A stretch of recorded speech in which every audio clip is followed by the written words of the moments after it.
actions. No way, Jose. The following footage proves beyond any doubt that the tanks intentionally set the house on fire.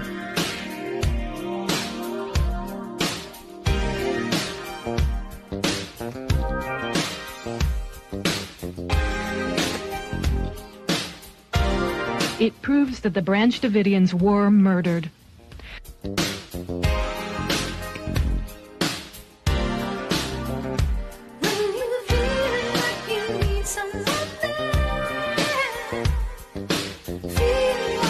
You can see that this tank has a gas jet on the front that shoots fire. You can also see the fire quite plainly.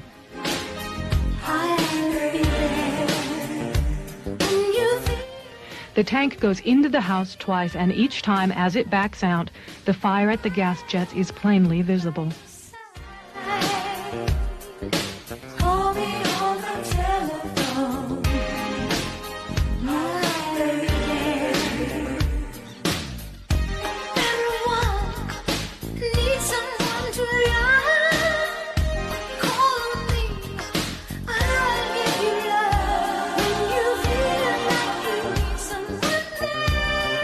We must all do more to recognize and look for the early warning signals that deeply troubled young people send. Good morning. Welcome to the No Way Jose podcast. You are watching The Morning Dump. I am today's host, Jose Galison. Sorry for the late start today. It is 11 a.m. Eastern. On a beautiful Thursday morning, April 3rd. Started a little bit late. Kiddo didn't wake up to her alarm, threw off our whole schedule for the morning. So either way, I'm here, hour later than normal, but I'm here. I will warn you guys tomorrow. I did pick up a shift, which usually I'm only going to pick those up on Mondays and Tuesdays. So usually you can count on me being here Wednesday, Thursday, Friday, but need a little bit of money, baby boy. So picking up a day tomorrow. Also my work kind of was hitting me up like, yo, we need you. We're low, man. So okay, whatever. I'll make it work.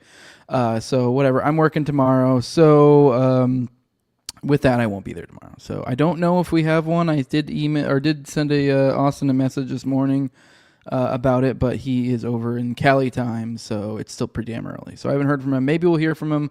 I'll keep an eye out, so I'll let you guys know before the end of the show if I know anything different. So if I know anything different by that point, I'll let you guys know. So if you guys can expect whether there's going to be a morning dump tomorrow. But it won't be me either way. If there is one tomorrow, it'll be Austin. If there isn't one tomorrow, I'll probably try to make one up for you this weekend or something. But as we've made a clear point of it recently, I do want to be clear with you guys that we are doing Monday through Friday is the goal. We're shooting for Monday through Friday with weekends being bonuses. If you get weekends, it's a bonus. So, and also for those who like to be like, what do we? This is more of a stream. I know we put it out on our feeds and stuff. This is a feed. This is a hangout. This is where we hang out with our audience. So this is a place if you ever see any of our solo content, you're like, yo, I want to hang out with them. I'd like to kind of dig into some of their random research they do, because we do kind of do research here as well. But this is a hangout. This is a hangout spot. This is where I bring weird articles. I have a CIA in Oklahoma City bombing article that I will read today.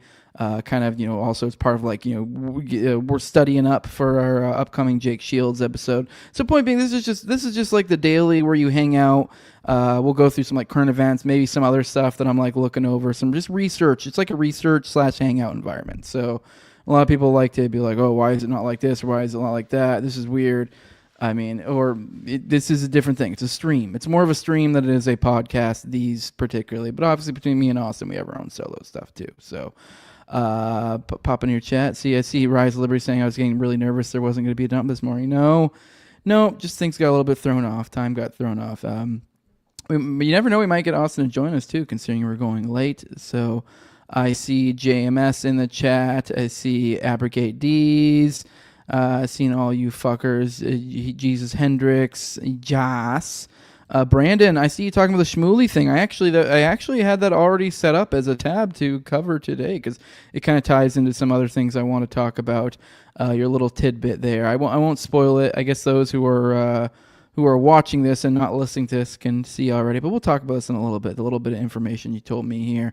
So I see Fire Pixie, Northside, I see Mike MCA, Think Change Repeat, a lot of the normal people, a lot of the usuals, Lindsay, seen some other people I don't see as often too, maybe the late start, got some of the, shook it up, got a little bit different people in here. But all right, guys, real quick before we get into some actual content for the day, I do want to take a moment to remind you guys that today's episode is brought to you by Nadeau Shave Co. Now, this right here, this is a single blade safety razor. Now, typically you see, most people are used to seeing those multi-blade cartridges. That's a typical thing most people shave with. It's the same basic sort of design, same, shaving concept. It's nothing fancy. You don't need to learn new skills. Like if you were to learn how to, do like a barber style type, blade shave. This is easy. It's the same basic concept of shaving. And the only difference is a single blade that you can replace out of this razor regularly, maybe every 1 to 3 shaves, depending on your preference. It's like I said, it's only one blade though, as opposed to the multi-blade cartridges, which many might think, oh, that might make it worse. More blades equals better. No, that is not the case. Less blades is better. Less blades is better. It's less blades scraping up your face. I mean, it cuts with just about the same amount, of efficiency.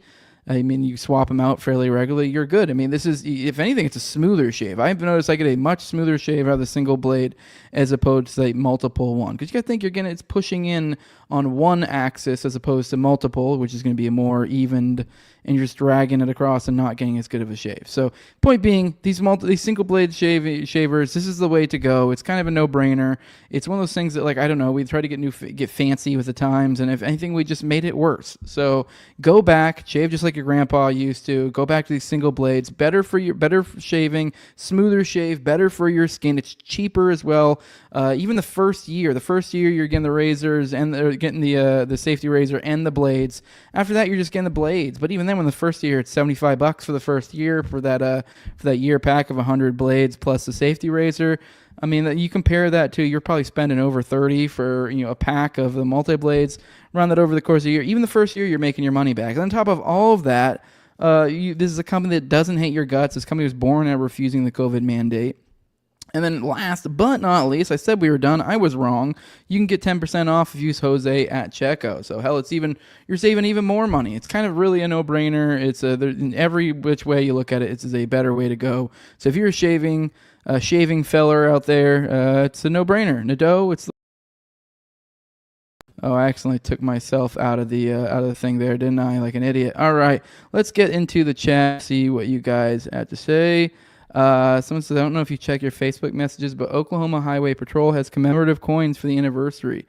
I will say I am awful at keeping an eye on Facebook. So no, I do vaguely recall something about that, seeing that in there. I'm really bad about Facebook Messenger though, so I'm sorry. I appreciate you reaching out. It's just not I'm just not good at keeping up with it. But yeah, I did see something somewhere about that. So that'd be cool. So that is a thing out there. If anyone wants those or is commemorative coins, I don't really know enough about the ins and outs. I don't really feel like the Highway Patrol probably has any blame to be had as far as I'm aware. I mean, I don't know. So point being is it's probably, as an Oklahoma City bombing researcher, if you're one like myself, I feel like you could probably safely, ethically buy that, I guess. I mean, I guess if you really want to get in the weeds, if you're on board with me theory-wise, I mean, you are kind of supporting the police by doing that. But I don't know, whatever. Either so far as like if they have anything to do with the Oklahoma City bombing, I don't think they did, as far as I know. Maybe I'm wrong. I think that's more the Oklahoma. That's more the local, not the Highway Patrol guys. So could be wrong. We'll see. Just saying. Just throwing that out there because it does feel weird to buy a commemorative coin from the cops for Oklahoma City. But as far as I'm aware, they don't have a ton to do with it. So I think you'll be good there. See Fen DeLander joining us, Jack Burton, Jeff Anderson saying Nadeau is an agent of LIBOR. Perhaps, I don't know. I don't ask these questions. I get it's a good product. I sell product. That's all I do. Sha Yuon here, Alien Big Cat. What it do, people? All right, guys. Let's get into some content for today. Let's start off with, as we usually do, with kind of a little bit of a recap on what's going on the world stage. I'd say probably the biggest thing right now is we've talked about a bunch. Once again, another story about the the tiptoe towards Iran. So here we go. Report: Trump is preparing to bomb Iran with Israel. Shock, surprising. I accidentally clicked out of the tab. Give me a second. All right, here we go. Trump is also, the U.S. and Israel are currently planning to bomb Iran's nuclear facilities, an attack that could happen in a few weeks' time. Daily Mail columnist Dan Hodges reported on Wednesday. He wrote the report while in Tel Aviv and cited Israel political, diplomatic, and military sources. He said the purpose of the strike would be to eradicate the threat posed by Iran's nuclear weapons program, although there's no evidence Tehran has a nuclear weapons program, a fact recently confirmed by U.S. intelligence agencies, which we have mentioned multiple times on the show. Tulsi Gabbard herself, as the DNI, literally testified to Congress recently that yes, no, they don't have, and there's no intel confirming anything to do with them having a nuclear weapons program. So that's where we're at now. Bear in mind, it does say that he's citing Israel political, diplomatic, and military sources. So bear that in mind. It would make sense for Israel to maybe embellish or maybe lie or, I don't know, just overstate things a little bit. I could see them in this way. I could see that being the case because that would be the thing that they would totally put out to the world. Oh yes, U.S. is working with us to bomb Iran. That would be something that they would like to be leaked out. Now, U.S. probably wouldn't want that leaked out, but now Israel, yeah, that's something they wouldn't mind leaking out because if anything, it might, to their head and to their mind, it might solidify our position to fall in line more. So I could see Israel, and they do like to put it out there when they can that like, U.S. is our bitch. They do like, you see statements here, there, they like to slip that in there. So I think they like to tell the world that when they can in such ways like this. So I'm just saying this does seem to fall in line with something Israel would say. So I'm actually, seeing this piece, I don't know.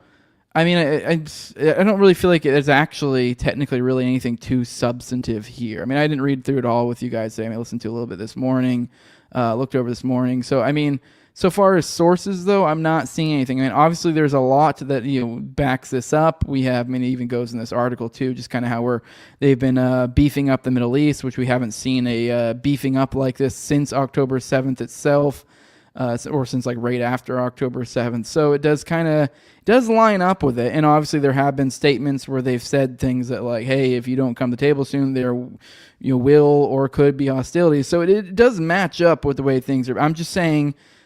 Keep this in mind, people who's saying it. So I'm just saying that I don't know if it's necessarily a done deal yet. And I still kind of wouldn't be surprised if something happens, some sort of diplomacy behind the scenes, something, because I mean this is a tale as old as time. Shit dials up. They're really, Israel's like, we're going to bomb Iran. We're going to bomb Iran. We're going to bomb Iran. There's a lot of times there's leaks or implications that I think U.S. might have their back. I think Israel, and we've even had times where we've gotten close. We had that one back and forth, back in the last Trump go around. But, it always seems like you always hear this stuff from the military saying, no, we don't want to do this. This is stupid. We end up usually being something, to quell things over. Usually there's some sort of diplomacy behind the scenes, something.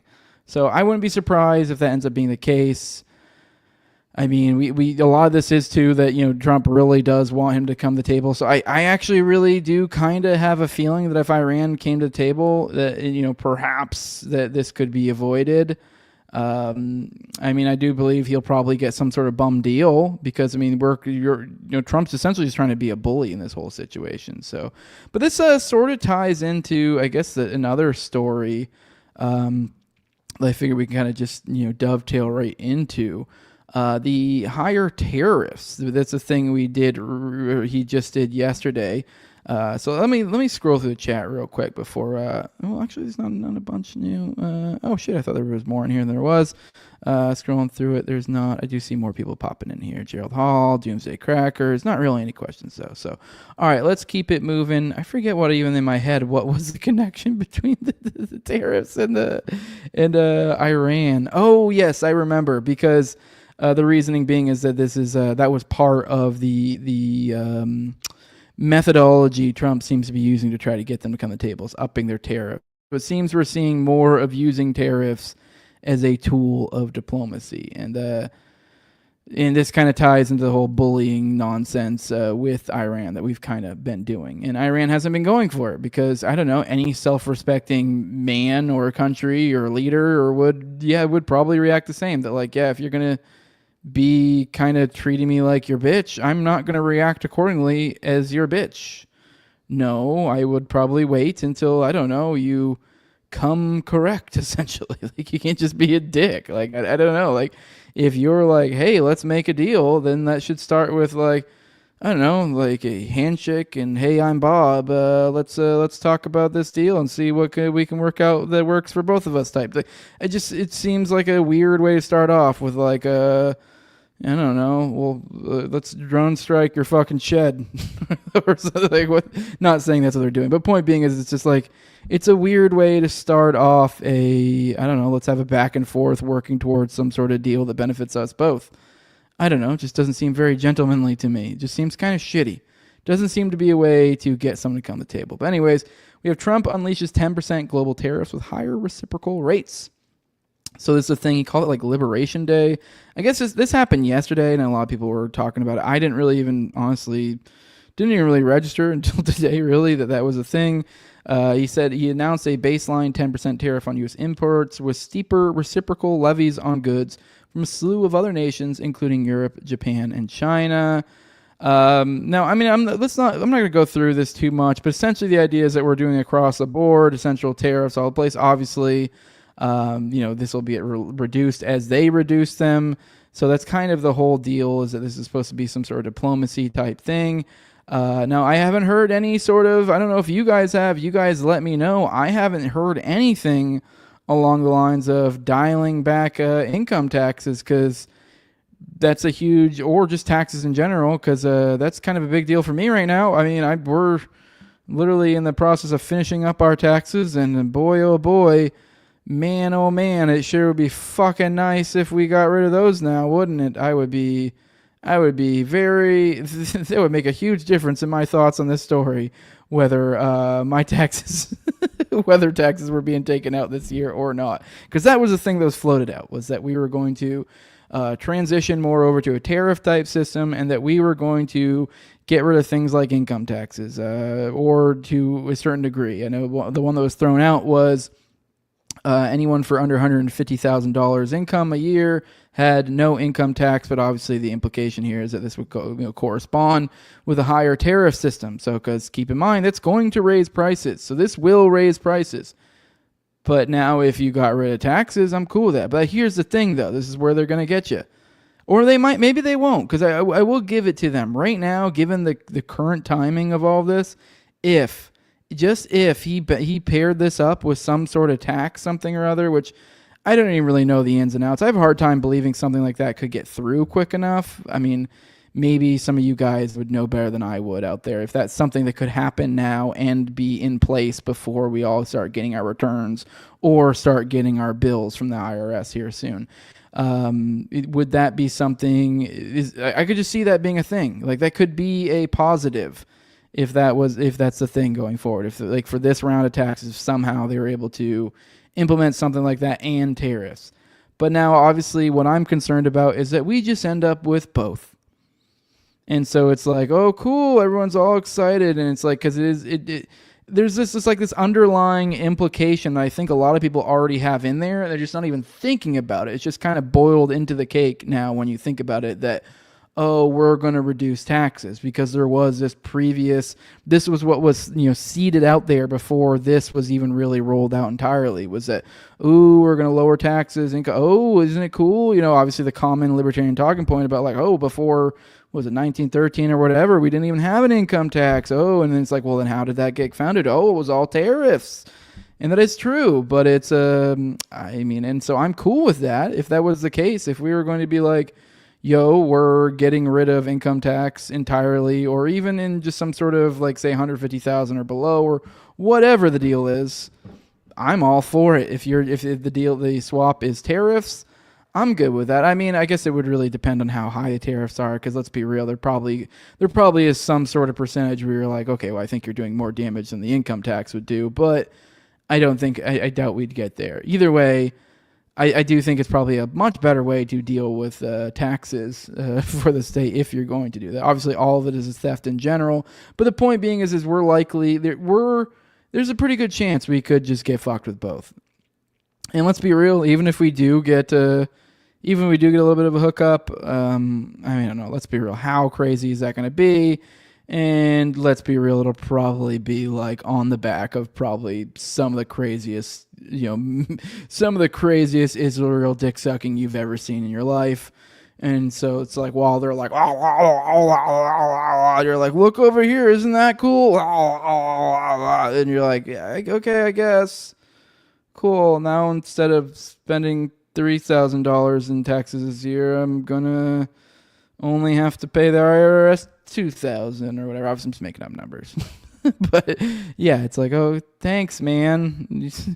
All right, well, that's cool, even though you're causing my great-grandchildren thousands of dollars in debt to Israel, so that's amazing.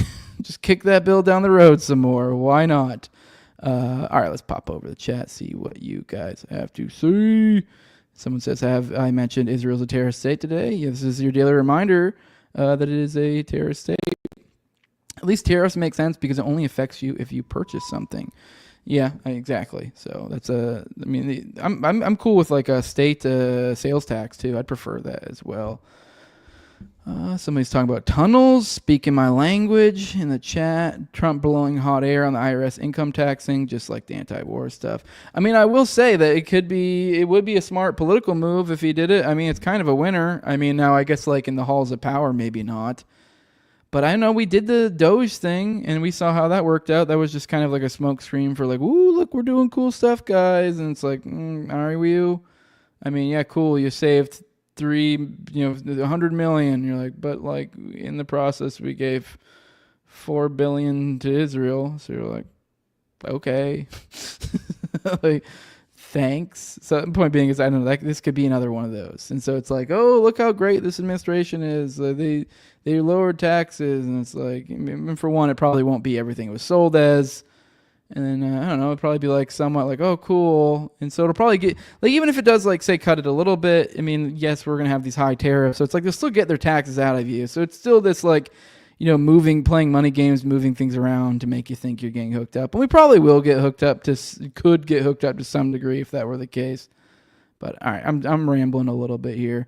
Definitely here for Jose to pretending to choke on imaginary schlong. That's what I'm here for, baby boy. All right, let's get back, as if we haven't talked about it enough today, on to the crimes of Israel, because for they are many and they are awful. Here we go. Israeli strike on UN-run clinic in Gaza kills 22, including 9 children. Because that's what we do in a civilized nation. We just bomb medical facilities. So, and this is, I think it's like the second time in a week.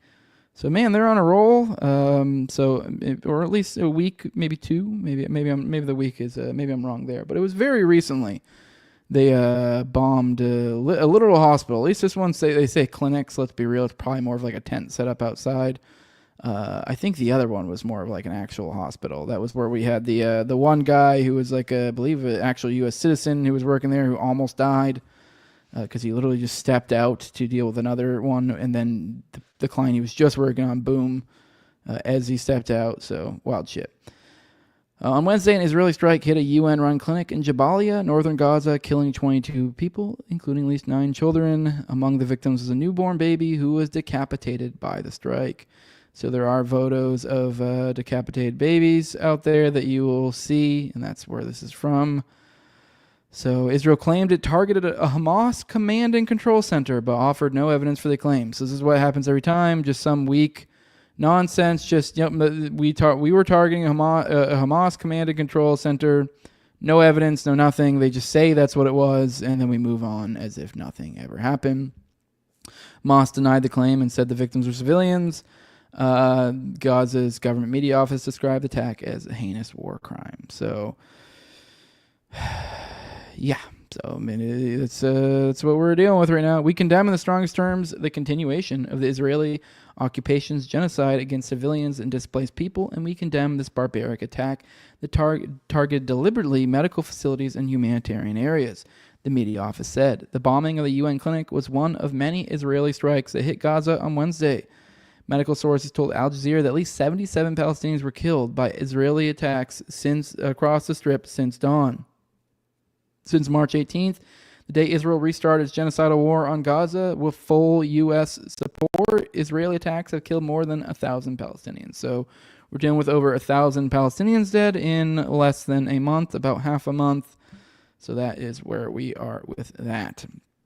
And all right, I just want to remind you guys, I don't know if you guys remember this, but when we had our great and fearless leader, Trump take over, that one of the big thing everyone told us was like, hey, we're going to get into a fucking world war if we keep this dumb Kamala bitch in here. Like, we're going to, but hey, you know, Trump's so really good on Ukraine and Russia, so surely we're going to get peace there. Well, it doesn't seem to be that we're getting that any time soon. I know we were told day one, but yeah, that's not how things work here. So here we go. Where U.S. officials don't expect Ukraine peace deal to be reached soon. Reuters reported on Tuesday that Trump administration officials are discussing the likelihood that peace deal to end the Ukraine war will not be reached within the next few months and are drafting plans to increase pressure on both Russia and Ukraine. U.S. told Reuters that neither a full ceasefire nor a lasting peace deal is imminent, meaning the war will drag on and Ukraine will require more Western military support. The U.S. continues to fuel the war by providing weapons and intelligence to Ukraine. Now, I know we're at a point now where this is just kind of ridiculous. I'm kind of just feeling that I think we've all been duped, is what I'm kind of starting to think. I mean, we could end up being wrong. This could change. But it feels like that we're doing basically everything the same, but with different rhetoric. That's what it feels like. This feels like, you know, when you see the memes that are like, you know, Republican foreign policy, and you see like bombs, and you see Democratic foreign policy, and then you see bombs with dildos taped to them or something. Like, it's like, this is the same idea. Like, it's that same idea. It's that idea that like we're doing the same foreign policy essentially, pretty much, that the Democrats were doing. The only difference is we're just saying outwardly that, hey, we want peace and you guys should really do peace and peace and peace and peace. Peace would be cool. Peace, peace, peace. So I mean, the rhetoric's cool. That's great. But like, it seems to make no difference. I mean, we did have that small window where we did stop providing, military aid and the like, and intelligence support. And that showed we were looking serious and all that, and now we're right back to doing all of that again. So it was almost as if it just felt like that was just a momentary symbolic gesture just to show the world, show us how serious we are about peace. And then just kind of later after, I don't know. Because obviously it's one of those things that like the initial story is going to always stick in people's heads later, the more than the last one. So there's probably so many people. Like I literally today on my way, like I stopped at CVS and I overheard the people at the counter talking. And like one lady didn't even know what the fuck tariffs was. Because for some reason, and so the lady had to like just explain what tariffs was. And whatever, that's fine. It's not like a big deal of her life. It's just that this is the point being is this lady, the lady who didn't even know what tariffs are, I guarantee you, if she was to retain any of two stories out there, if the story one being the U.S. has cut off all military and intelligence sharing, or military aid and intelligence sharing with Ukraine, and the other one is they have resumed it, later, this is obviously, weeks later, they resumed it. And obviously, I think they usually resume them at different times too, so they're almost smaller, separate stories. The people who don't pay attention are going to remember when we cut it off because that's a more notable one. That's the one people flouted. The one people were like, "Oh my God, look at that! That's cool." So, just kind of point being is that this just kind of seems like a fix is in.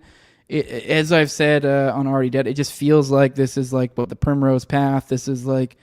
I really feel like I don't know if maybe we'll get to if it'll get to a full-blown crazy war. I'm not saying this is going to turn into a world war, but it almost feels like the goal here was to just kind of drag it on. And it might not be that Russia was ever really the mark. Like, I don't know what the reasoning was, or if it was a smoke screen or what, but if anything, I actually think this will probably work out to Russia's benefit. And I think, Ukraine will probably get fleeced by the elites and whatever different deals they have, like kind of like along the lines of the mineral deal that we did. I wouldn't be surprised if we see more things like that along the way, and them just putting themselves in a worse and worse and worse position politically, diplomatically speaking, as time goes on, to where they're just fleecing that nation more and more. And then we almost see a little bit of a historical repeat of like a Versailles type situation. I could just see that. Maybe not exactly, obviously. I could just see that being the case. Is because, what's going on there as they're like, as there's, money being, sucked out of there, like as they're, we do this mineral deal, this, like, yeah, it's always presented as like, oh, we're going to share this profits with the people or this or that. But like, let's be real. These are military contracts. These are rich senators' sons. These are people that are politically connected, trying to essentially get to the strongest blood source and stick their blood-sucking teeth in. Like, they're trying to get as close to the artery as they can. Like, keep in mind where the richest people in the world reside. That is Washington, D.C. It's not because they create things. It's not like they're producing anything of value. They are leeching. They are stealing.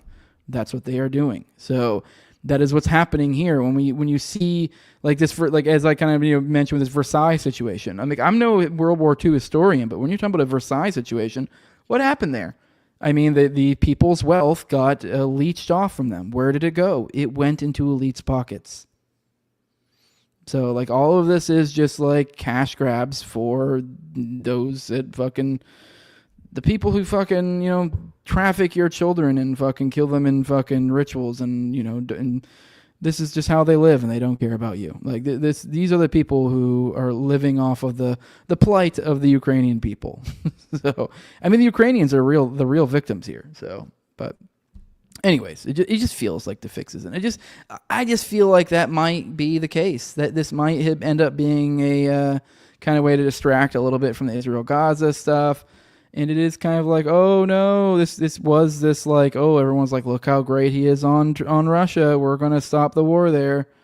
And here we are. So I could be wrong. I hope I'm proven wrong, but this just kind of feels like how things will go. And there's also been some other things that I've just noticed, some pattern recognition stuff. There's been some votes that Israel went along with Russia on too, where I'm like, maybe this isn't quite what we thought it was from the jump. So I don't know, just my thoughts. You guys let me know. All right, let's pop through your chat, or through the chat. Am I sounding fine? I got a weird notification from StreamYard. So, all right, let's pop through the chat real quick, see what you guys have to say. A double thumbs up. Both channels done. Hell yeah. Also, yeah, guys, don't forget, go leave a like. How this works, how this show works right here is Monday through Friday, typically, occasionally on weekends. We usually go 10 a.m. Eastern. We stream to pretty much every platform we possibly can.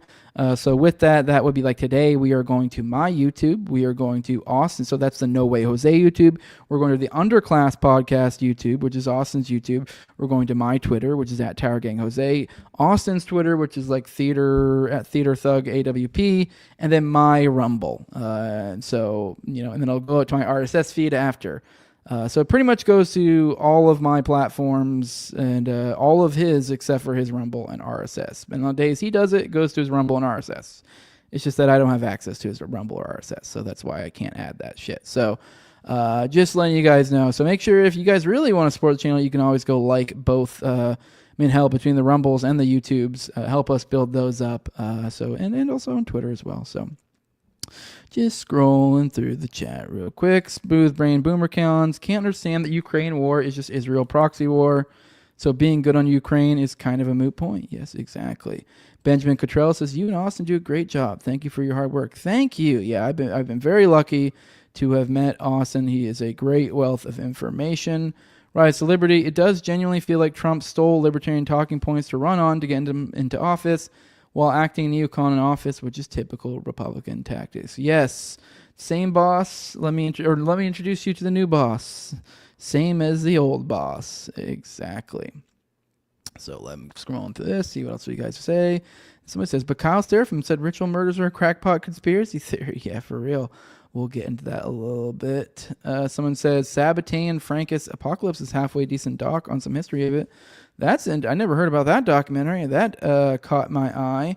So, all right, cool. I look and sound very purty on my hand. Well, thank you, Pixie. Aww.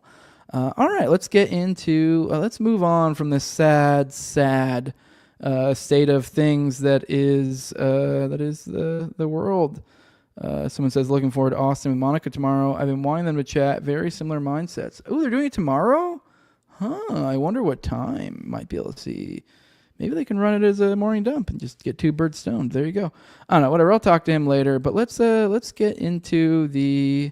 I didn't know he was doing it tomorrow. I knew he was going with Monica soon. But let's get into... This actually ties into something one of you guys told me. Who was it?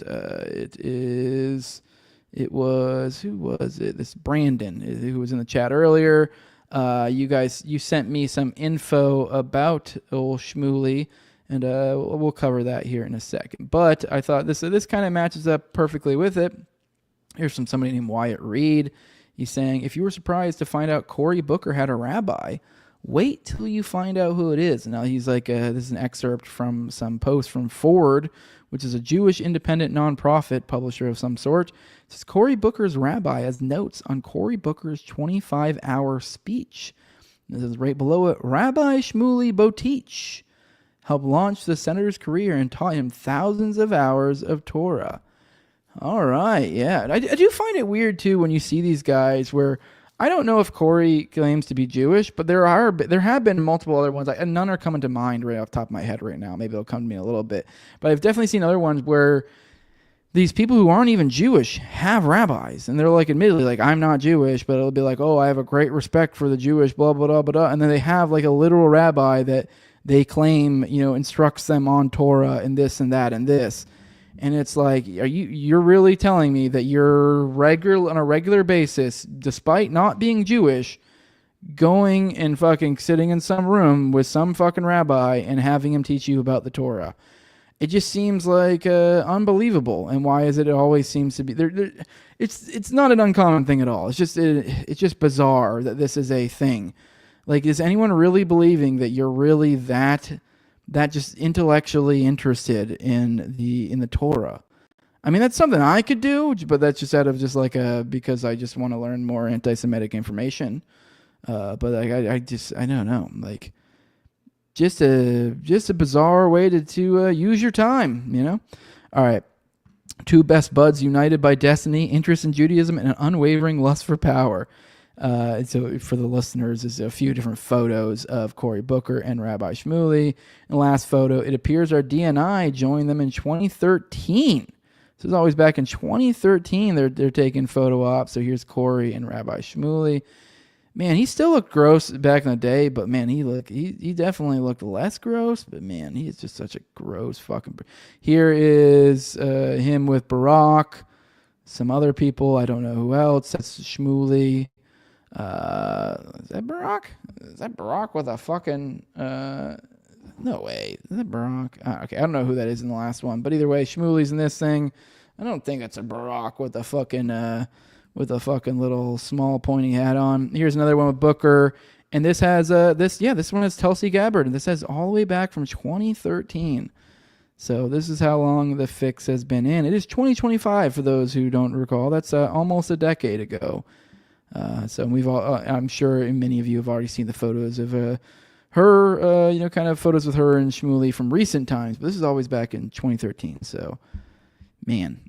All right. Yeah, this is which I don't know. I guess you could just say whatever is a meeting, but I don't know. We are pattern recognizing individuals here. So the 20+ year bromance apparently ended in the mid 2010s. Due to what Shmuley claimed was Booker's support for the Iran nuclear deal and what Booker claimed was Shmuley's relentless self-promotion. Okay, so I guess it ended in 2010, so I guess I'm assuming this whole rabbi setup probably ended around then. But all right, let's reach this real quick. Friendships are based on trust, Booker said. This was somebody who was using the personal and in public in a way that was deeply unfortunate. Ooh. That is an interesting little statement there, especially given the implication of us talking about Shmuley and the people he pals around with. This was somebody who was using the personal in public in a way that was deeply unfortunate. I think that's probably a fair thing to say about this filler. Booker has rarely criticized Botich publicly and declined to provide specifics, but someone who knows both men well offered one example he said was part of a pattern.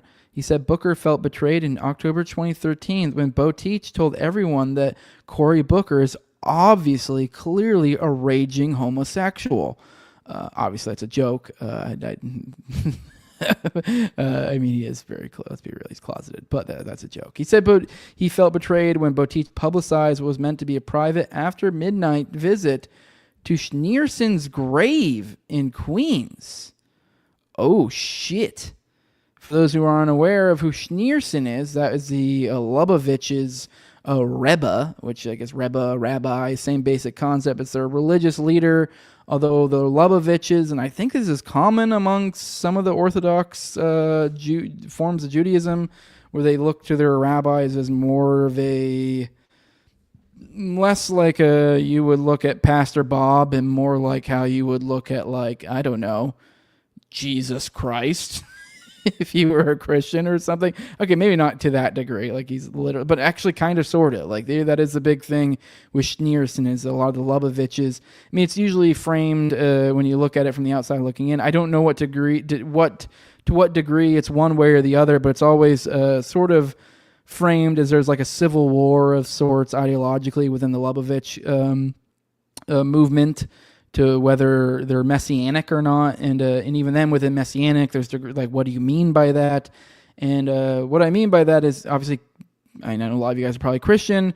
I mean, just to put it very simply, I know most Christian people look at Judaism as like, well, it's kind of like Christianity, but without the New Testament. So kind of not really, but to look, it makes it easier to understand it this way. Now, when you're looking at messianic Jews of any sort, it's usually because they believe in a Messiah. And if you are to believe there was the Jews are just, Christians minus the New Testament, well then, yeah, they should be waiting on a Messiah, right? I mean, you guys believe that there's all these prophecies, all this stuff.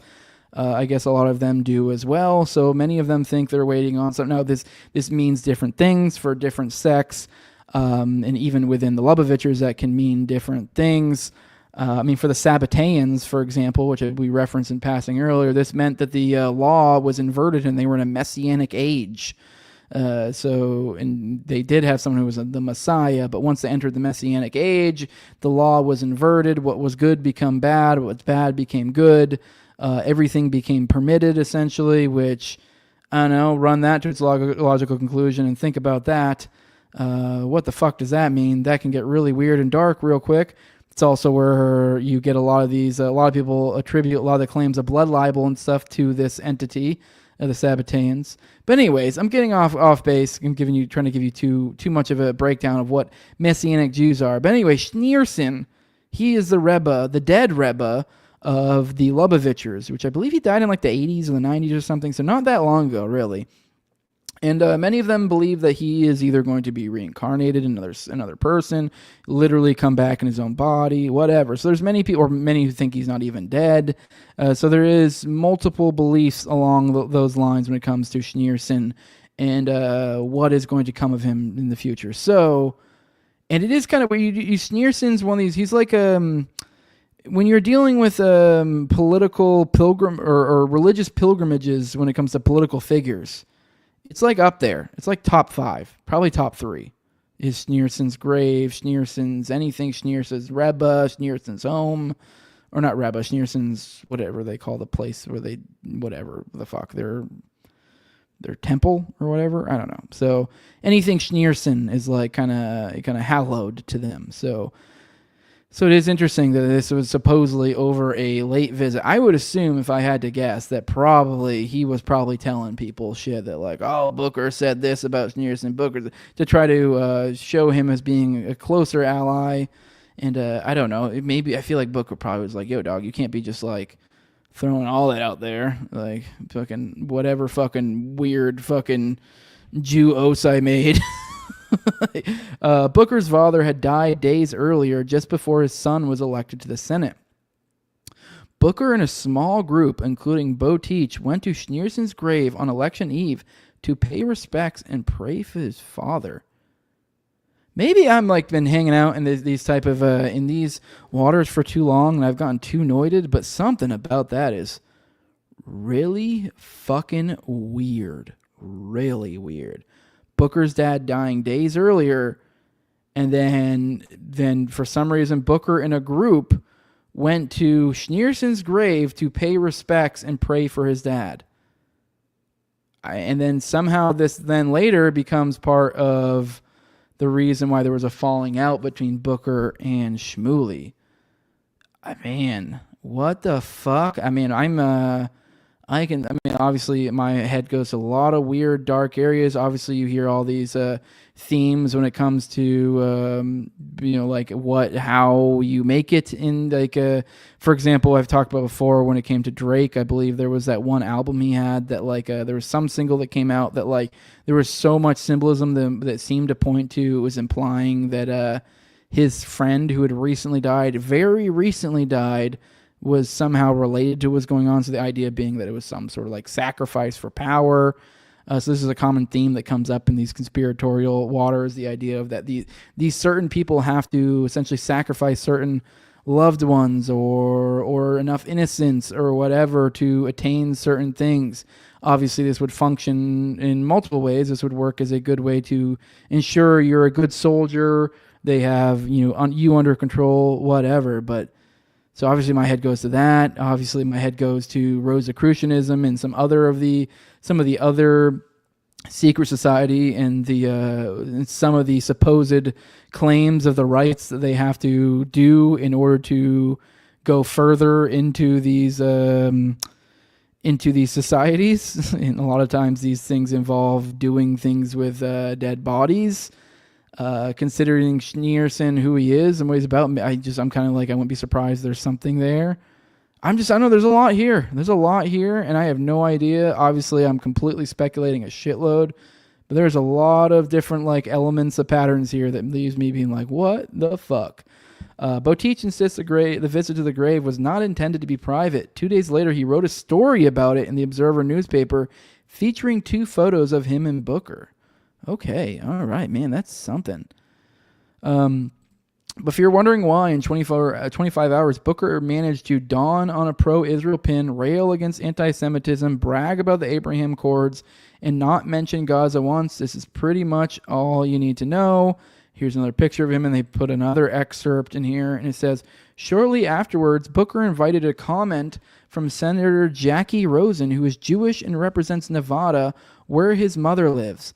Booker praised Rosen as having had one of the hardest jobs in all of the United States, which is to be president of a shul, before listening to her comment. What is even a shul? Is that a group? I'm assuming that's a group of Jews of some sort.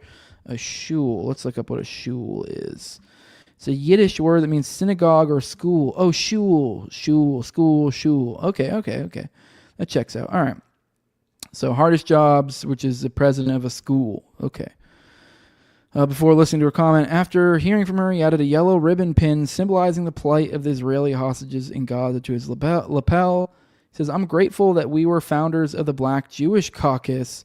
The Juneteenth Cedar's coming up. The Juneteenth Cedar. What a fucking ridiculous statement.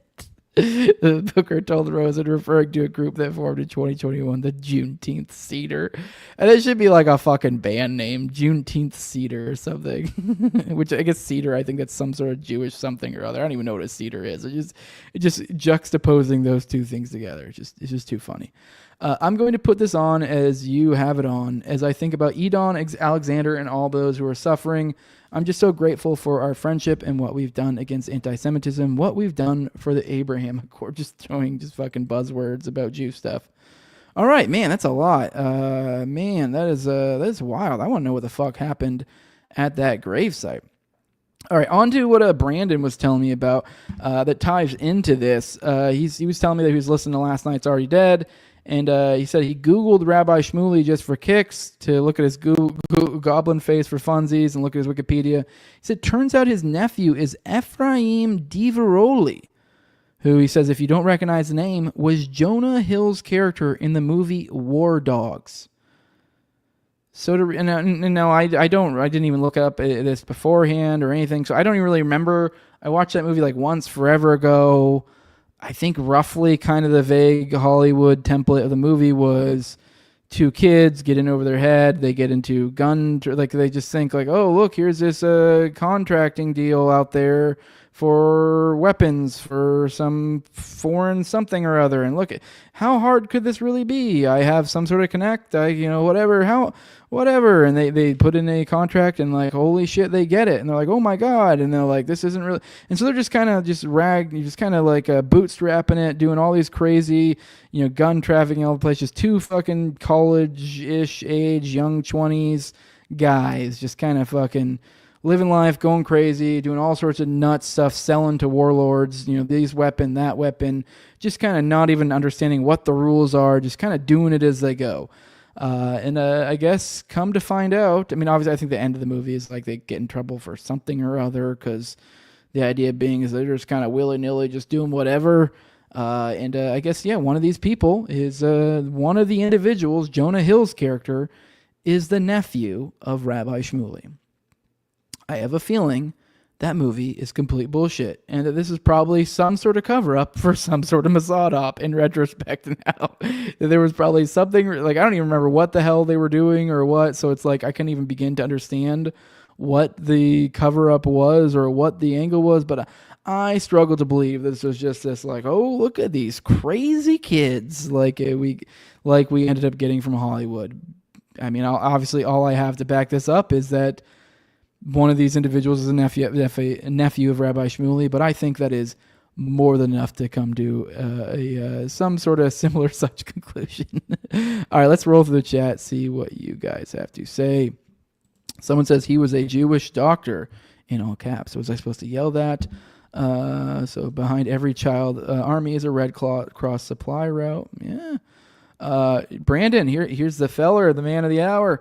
Ephraim even mentions that he worked on gun running with his uncle. I don't think this is Rabbi Shmuley, but Shmuley has 8 or 9 siblings that I can't find much information about.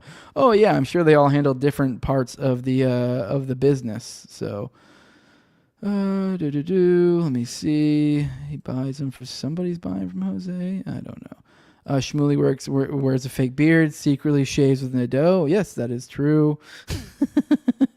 Let me see.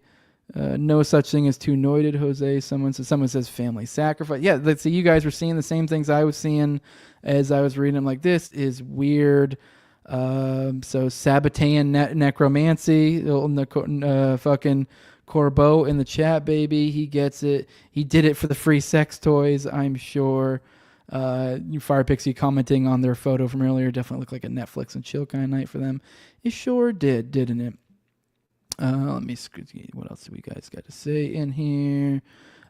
Because the rabbis aren't even Jewish, it's all a Luciferian front. Are you referring to the Sabbateans? Because if so, I've dug a little bit into them. That's one of those ones that I've just kind of, I have so many different things, and I'm like, I need to read a book on or actually really go down that rabbit hole. And the Sabbateans is one of them. I know Sepper has a book on it that I'll probably end up buying at some point, but I still have like probably 5 Oklahoma City bombing books to get to in the meantime.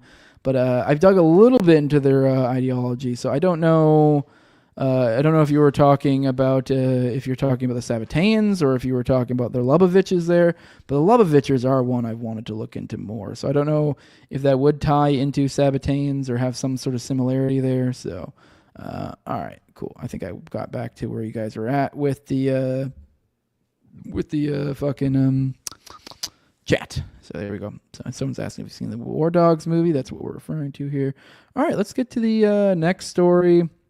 This is one of the parts of our title. We talked about this a little bit recently on I think it might have been Already Dead. Maybe it was one of the morning shows. Me and Austin together about the idea of maybe Maria Farmer and Virginia Giuffre possibly maybe being a little bit sus of sorts, perhaps.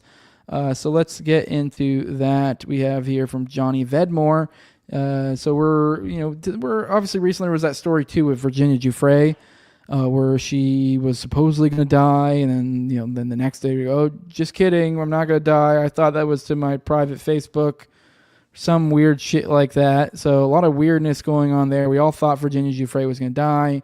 Now she just looks like some sort of weird loon.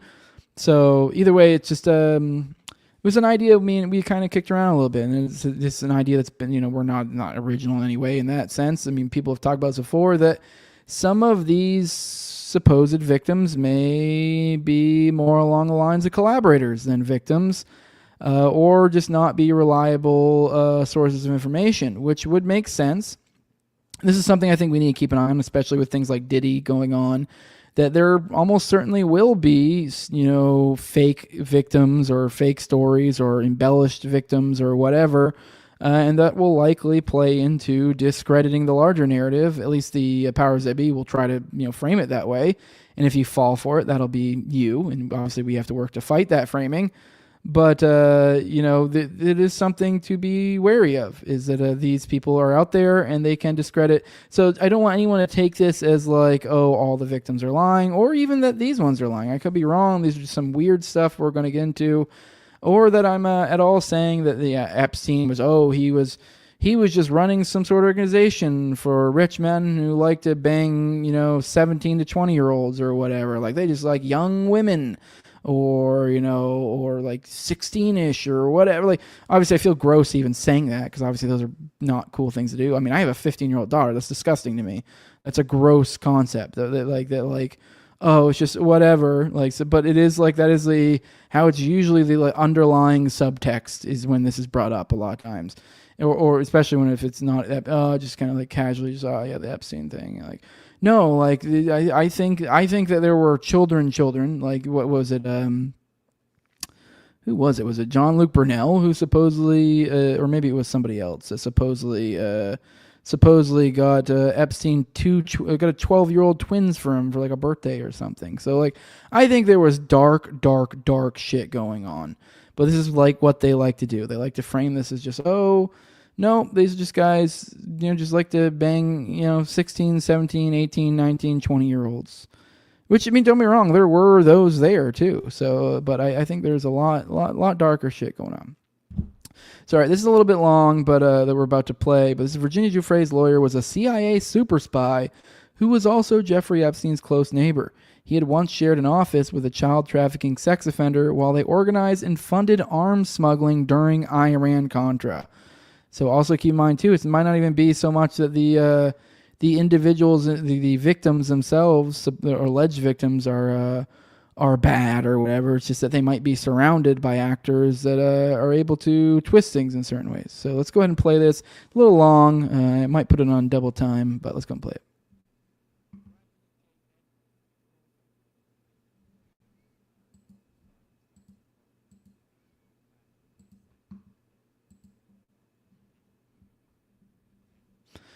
All right, I just realized I didn't put it up. I'm sorry. Give me a second. I'm an asshole. Give me a second. All right, you guys should see this now. Oh, good thing I actually did that, though, because I just realized it's not playing audio. So let's do this again. Man, I fucking hate whatever is going on with this stupid fucking StreamYard lately. All right, let's see. Let me know if you guys can hear this, because it looked like it wasn't working before. So let's go and do it. Bradley J. Edwards is also one of the lead lawyers alongside Stanley Pottinger. In actual fact, they set up their own legal firm together called Edwards Pottinger. Edwards claims in this book to be dumb, and at the same time notes that Stanley Pottinger is obviously a spy working for the CIA. So that leads to massive questions. Last month, now this article, the people involved in this article, some of them have known what's coming for a while. I've known this for a bit. Last month, Edwards Pottinger split.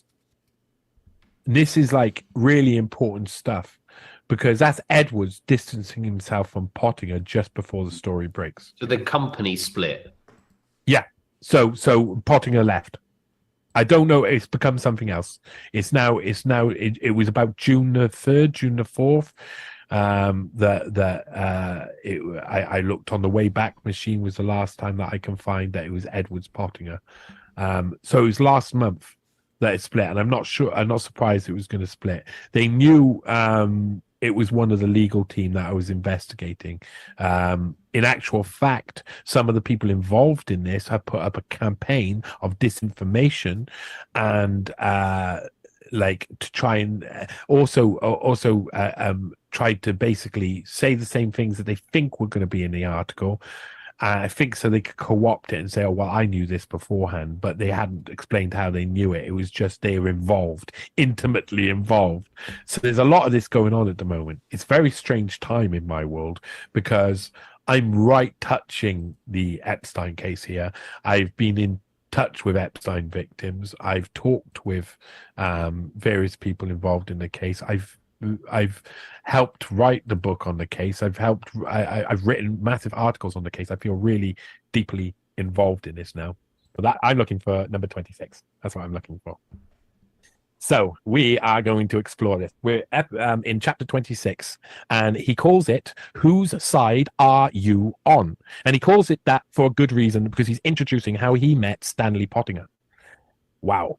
So he's talking about his meeting with Virginia. I provided Virginia Roberts information to the FBI on July the 5th, 2013. FBI agents interviewed her at United States Consulate General for Sydney, Australia, to inquire about her time with Jeffrey Epstein. The interview sparked something in Virginia that she had tried for years to suppress. In the summer of 2014, she moved back to the United States. She did this because of how important the CVRA case was to her. She felt compelled to come home and to fight not just for herself, but for all of Epstein's victims. She didn't know Courtney, but she loved what Courtney stood for and wanted to join in. So, 2014. Virginia returns, gets Bradley Edwards on board, meets with him. Shortly after our meeting, I received an entirely unexpected telephone call. I was at home, in bed, at 11:30 on Friday night when my phone rang. As soon as I said hello, the voice on the other end went into a wind-up that eventually became familiar. "Let me introduce myself," the caller said. "My name is Stan Pottinger. I'm sure you get loads of crazy calls about this subject matter, Jeffrey Epstein. But hear me out. I have a civil rights practice in New York. Before that, I was Assistant Attorney General for the Civil Rights Division at the Justice Department in Washington. In addition to my own current work, I sometimes work on cases with David Bowie. I've been contacted to represent one of the victims of Jeffrey Epstein, and I have told David about it. We understand that you're an expert. We don't want to reinvent the wheel. I'm calling to see if it makes sense to work together." This is unexpected for me. I wanted to know how Stanley Pottinger first entered into the case against Jeffrey Epstein, and to find his legal partner explain it in a way that I exactly expected it to be, which is just turns up out of the blue. He says, "Hey, my name's Stan. Now, I've done all of these things, but I can sort it out for you. I can sort all of this out for you." This is what he does. He's Stan the man. We don't want to reinvent the wheel. So I asked him whether he represented a client who was victimized in New York or Florida, and he told me Florida. I then told him I would keep it in confidence, but if he said the name of the victim, I would probably know her situation. When he identified the victim, I walked out the balcony of my room and explained, "I'm not sure where you got your case from, but you have a problem. Your client was represented in the previous underlying litigation, and while she may not have liked her attorney, not me, or the representation she received, I know for a fact that she signed a settlement agreement with Jeffrey Epstein already." Stan explained that this was not his understanding, but he would check it out and get back to me the next day. His call set off a bunch of suspicions for me that something was wrong. All right, that's an interesting story. All right, so he just kind of recapped how this lawyer came in on the scene. It looks like just kind of showed up and was like, "Yo, hey, here I am. You need any help?" Which that does seem to be a common theme when we are dealing with these. Here's from Think Change Repeat. Says new stuff on that too. Apparently was recently arrested for a domestic violence situation and is separated from him and also not able to see her kids. I'm going to need you to tell me what you're referring to there. Think, change, repeat. That way I can clarify it for the chat because I don't know what you're talking about either. So unless you're referring to the Virginia Giuffre lawyer, perhaps. Someone saying Venmore could be lying since he knocks up activist women like Webb, and knocking up activist women is a known UK government play. Is that really a UK? Is that like a thing? Are we honey dicking out here? Is that what's going on? Because I don't know. I've had a dick my whole life, and I've been fairly cute at times, and I don't think I've ever been able to sling it around to that degree. I mean, maybe if I was working for the CIA, maybe they could teach me super secret special tricks to sling my wang and to be able to be that effective. But I don't know. It seems ridiculous to be like that's the ploy that is to get women to fall in love with them and fucking bust nuts on them and create children. Like I don't know. That just seems a bit far fetched. Seems a long ways to go for. I don't know. I mean, it just also seems like kind of a ridiculous method to use for a woman. But I don't know. These are long ways to go for espionage thing. I don't know. That's a lot of work. I mean, if you're a chick, if the shoe's on the other foot, you just gotta bang the dude. And at that point, we're so dumb, we'll tell you anything at that point. So, like, the flip side, dude, you gotta have, like, a whole fucking life. Like, you gotta go so far. Like, you gotta be there daily. Like, you gotta be, like, buying cute little 1 month anniversary gifts. Like, come on. That's insane. I don't know. I mean, I don't know enough. I know that's a thing. I didn't even know that, to be honest. I knew there was some beef between him and Webb. I didn't really know enough. I vaguely recalled something about her being knocked up by something. So I guess the implication here is that I guess that's her baby daddy. I didn't know that. Okay, cool. So whatever. Yeah, I don't know. Once again, this isn't any sort of, fucking any, I don't know, endorsement of Vedmore or condemnation. I don't really know shit about the situation. So, scrolling through the chat, seeing what else you guys have to say. Someone's saying he has a great series about Daniel Potner. He's cleaned up tons of scandals over the years and got in trouble for trafficking a nanny or something back in the 50s or 60s. Wait, back in the 50s or 60s? Wait, who the fuck are you talking about? There's no way that fucking Vedmore was around in the 50s or 60s. So, someone said 100% honey dicking thing. I don't know about Vedmore doing that, though. Yeah, I mean, don't get me wrong. I guess, like, yeah, I could see situations where that happens. But if, like, you're literally from the outset being like, unless it's some like really ugly or dumb broad, it's like that's kind of wild. So I don't know. Well, I guess someone says a play is the women get caught up in raising the kids. I mean, I guess I could see that how this would work is it wouldn't be like something I think you could do ahead of time. It would have to be like let's say feds out there saw they were in a relationship and close, and then they just kind of like. They would have to find a way to manipulate or influence him or something, and then be like, "Yo, you should like just bust all in there all the fucking time. Like, who gives a shit?" Like that would be like that's the only way that could make sense to me. And they'd be like, because they know that now she's going to be dealing with kids. That's the play, whatever. But now the idea that you're going to have a dude from the jump be like, "Yo, we're going deep undercover. I'm going to fall in love with this woman. I'm going to convince her I'm going to be the man of her dreams. I'm going to put a baby in her, and I'm going to bounce." That's a lot of fucking work. That just seems like an insane level to go to. And there's probably a lot easier ways to get some information or do some shit. So I have no idea. I guess it is possible, though. So someone says she's a single mom, so she's always desperate. I mean, yeah, it's true. I mean, that is like, if you could do that, it just seems like that'd be a Herculean task for espionage to pull off. That is next level. Okay, let's I guess kind of a little bit of an update on the kind of the BX Fed shit. Now I thought this was worth mentioning. I've kind of mentioned it a few times. It got up to doxing, where I guess supposedly Kyle Seraphin claimed that BX or her followers were doxing him. He's been running around. I don't even really understand. This is what's so confusing about. I don't even understand what the issue is here. Because from the jump, I mean, maybe I could dig and find the start of one of this weird beef. But apparently she was saying stuff along the lines of 764. He's kind of coming in here, making sideways comments like, "Oh, this is nonsense. This is bullshit. This is," well, like essentially kind of applying satanic panic to it, essentially being like, "Oh, this is just so uncredible." And then she points out, like, no, they've literally been, like, already designated as, like, a terrorist organization, and then this, that, like, pointing to all these sources that are out there, and for some reason just kept going. I mean, I don't really understand. It's just such a bizarre hill to die on, and it does seem like just kind of trying to kind of go after BX, trying to divert any thoughts.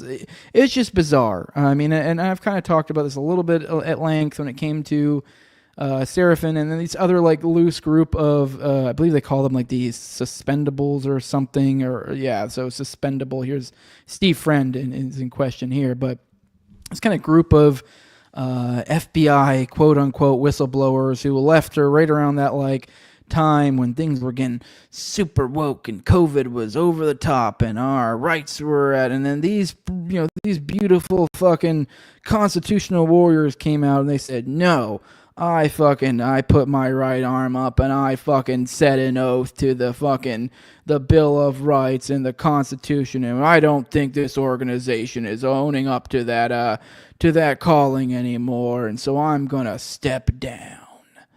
And so now here they are, this group of them. A lot of them, it's like over things like over COVID or woke this or woke that.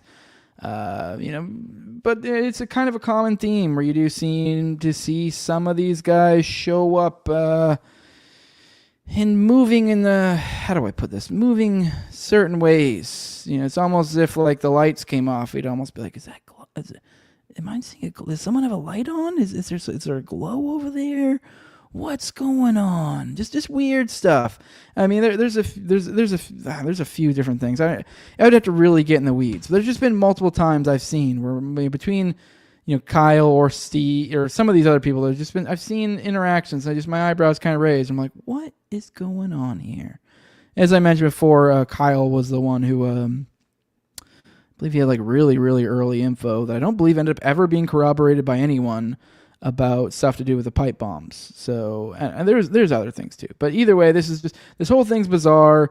He's also the one who recently was on InfoWars talking about how 6 million terabytes of child porn that the FBI supposedly has in relation to the Epstein stuff, and how we're getting ready to get all of it, and they're gonna the white hats are gonna swoop in, and the black hats are gonna pew pew, and then we're all gonna go, woo, save the Constitution.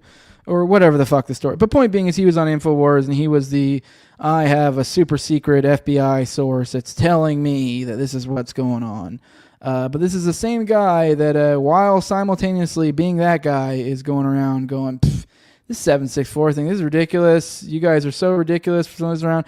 I know I've totally done episodes with Steve Baker, who is a kind of incredible person as well, but either way, I've done episodes with this guy about fucking direct energy weapons and shit, which, don't get me wrong, it's totally something I would cover on the show, but I'm also not the guy going around fucking throwing around my fucking FBI credentials or whatever and saying how like this thing that's been pretty clearly shown to be true is real. Like, I don't know, it's just bizarre to me. So here's Steve Friend. Let's start here. Here's BX. She's quote tweeting Steve Friend.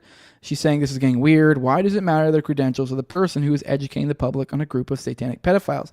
Why do Steve and Kyle have such a hate boner for everyone trying to expose the 764 network?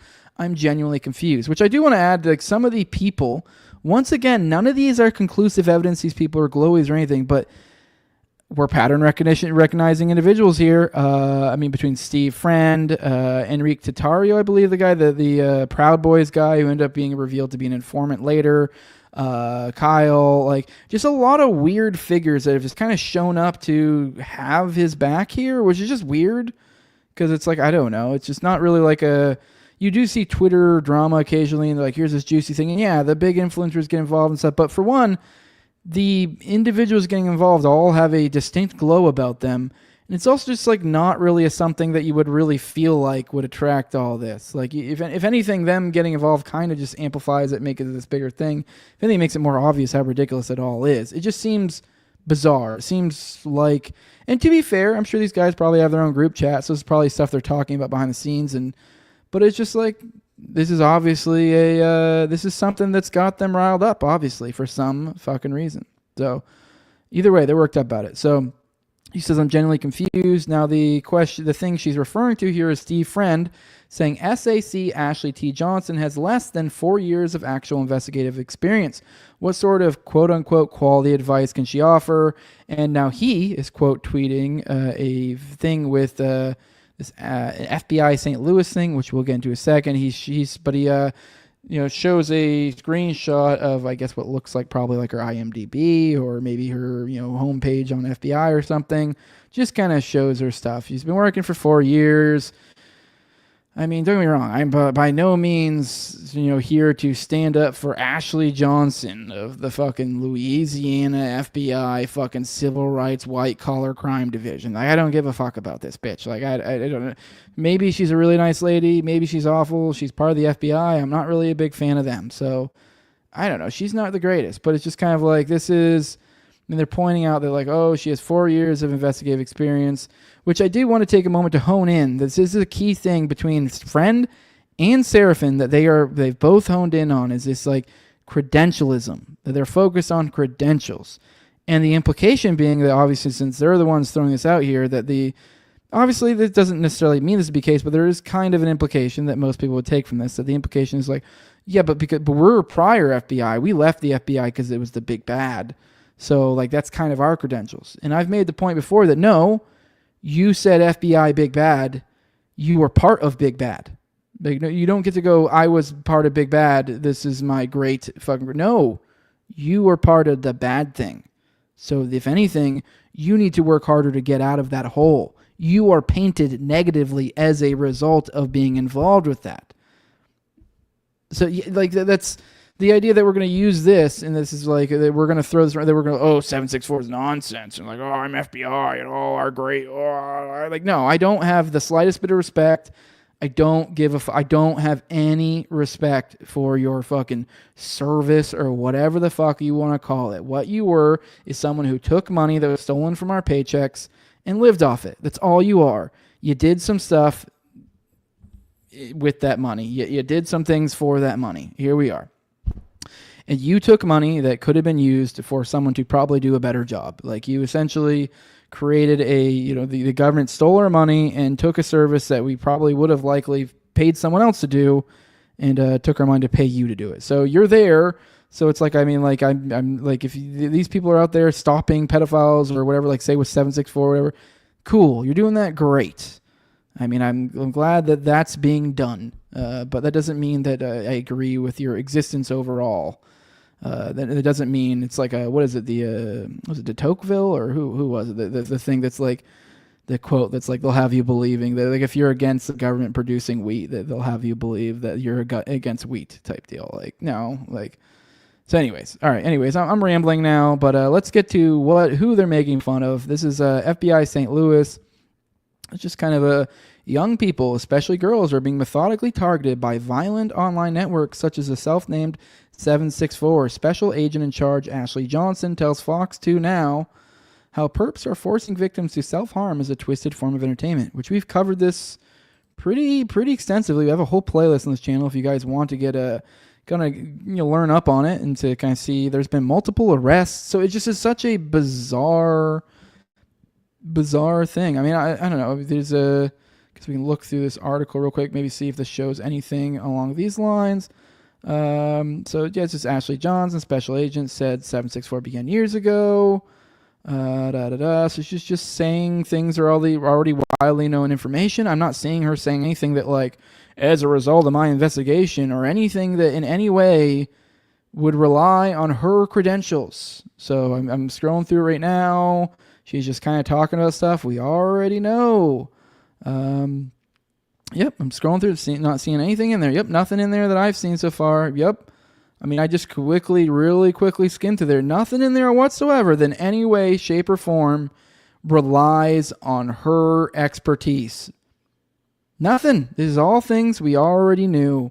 These are things that we can show you based on chats that have come out, based on, I mean, obviously we can't show you the child porn or whatever, which I don't want to see it anyways, but I mean, it's there. There have been multiple arrests, and they have been connected to the same group. It's just a very bizarre thing going on here. So I think it's worthwhile. I know this feels like drama, but worthwhile letting you guys know, because it just feels chilling, and like this could be part of some sort of, I guess you could say, larger agenda with something going on. Like I saw something today. Let me see if I can find it real quick, because I think this is worth bringing up since I'm kind of talking about this. There's something, BX shared, I guess, one of his, there we go, let's see if I can find it, because, on this kind of thread right here, she shared this. Someone, I guess I don't know what he's responding to, but Kyle said somewhere, that's a bold position and you're to take, and your gal. What will you do about this post when the FBI find child porn on her computer? Apologize like a man. Pretend you didn't post this. Now, I don't know what he's responding to, anything. So, I mean, I don't know any of the context there. It's just a screenshot that she quote tweeted. So somebody else said, and she's just talking about how he doesn't have probable cause, and that like this is, she's saying how this is like a scare tactic. That he's even bringing up the idea because there were people that implied that she may or may not have child porn. I don't know if she does. I doubt she does. I mean, I would think she was smart enough with her investigations to not keep child porn on her computer, but I don't fucking know. I mean, this is, if you are someone investigating this story and trying to stop these people, I could see you accidentally getting that somewhere. So I don't know. This is like, and this is also, it's not the first time feds have planted shit. So not saying Kyle himself would do that or anything, but point being is it's a little freaky when you have feds throwing this out there. So I can understand. I'm just saying, be aware. I mean, with all this, like, especially with all this, like, what's the word? The doxing stuff going on. And I think some of it's fake, and I think some of it's real.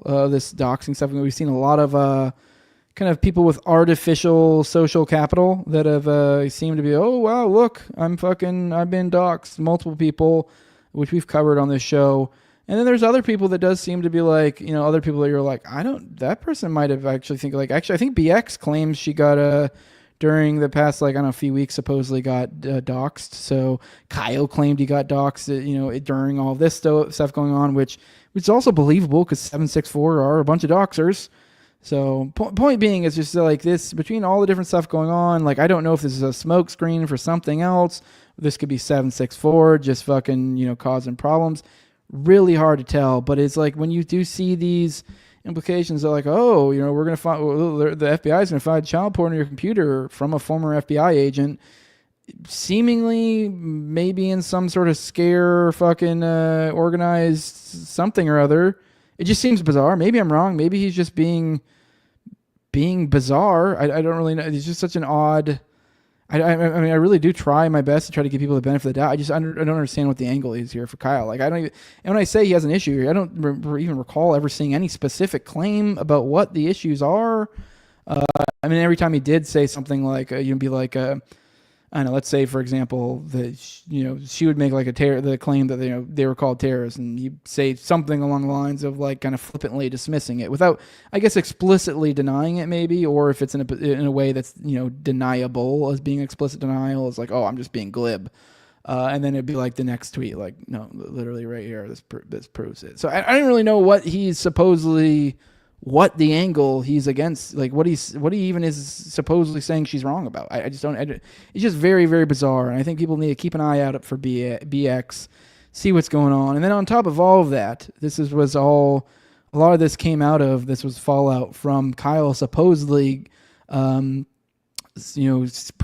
BX from going on a Sean Ryan podcast. Which, I mean, obviously we have our thoughts about Sean Ryan here on this podcast, but that's a huge podcast. So I mean, if BX was able to get on there. But then it kind of works out, I guess it kind of makes sense, for the reasons I don't like this podcast, that then behind the scenes, they're talking to certain people and they go, no, don't talk to her. She's crazy.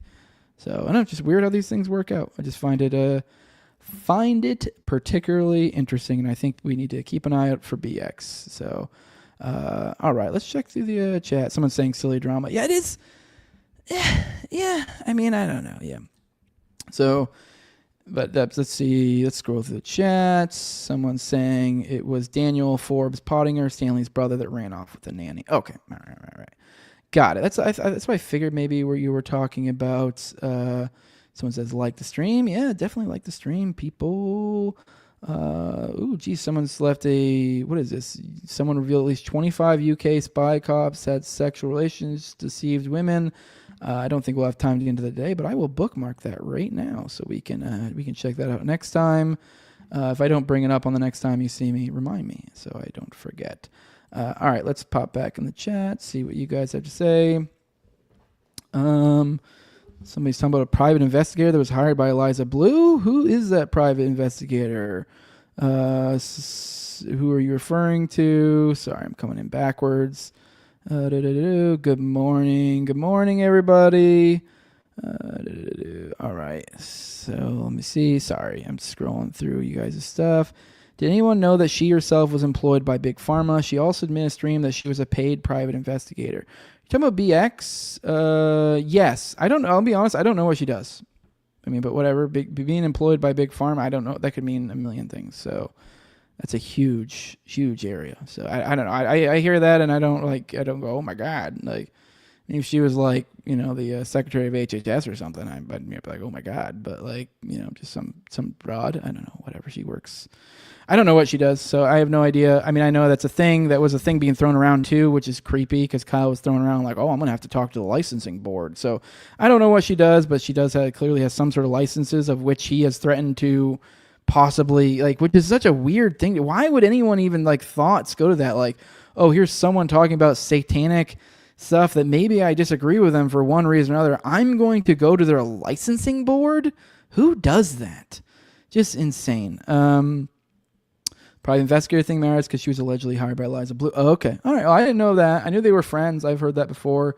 I have a little bit of a different take about the Liza Blue thing, too. So a lot of you guys might not like me for that one. But, I mean, I could also be wrong. So BX Chick was hired by Liza Blue. That's what they're saying. Allegedly, yes. Someone sent me a video with her talking about being a hired private investigator in relation to Liza. Griffcast talked about it. I mean, perhaps I feel like I've heard her say something about the private investigator, something or else. I mean, she's also been she's also, I believe, some sort of firearms something or other. So, or she did in the past. So I don't know. The Big Pharma, she's admitted it on a stream. Yeah, she's admitted it. So it's no big deal. I don't know. I guess you could say it's a big deal. I don't, anyone working for, it's not like I see my pharmacist and go, oh my God. Then saying another thing I found incredibly interesting was BX's attitude toward MKU survivors.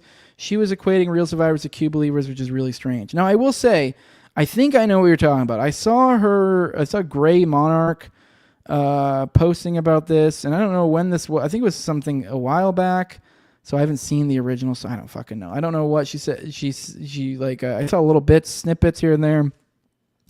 Now, I will, to be fair to her, she is a little bit kind of more along the normie pill than I am, and this is kind of what I've talked about, that there have been times where she seems a little bit more friendly with the FBI, state power, things a lot and I know a lot of people in our group will immediately be like, oh, Fed, and you're like, okay, yeah, sure, I guess maybe she could be Fed.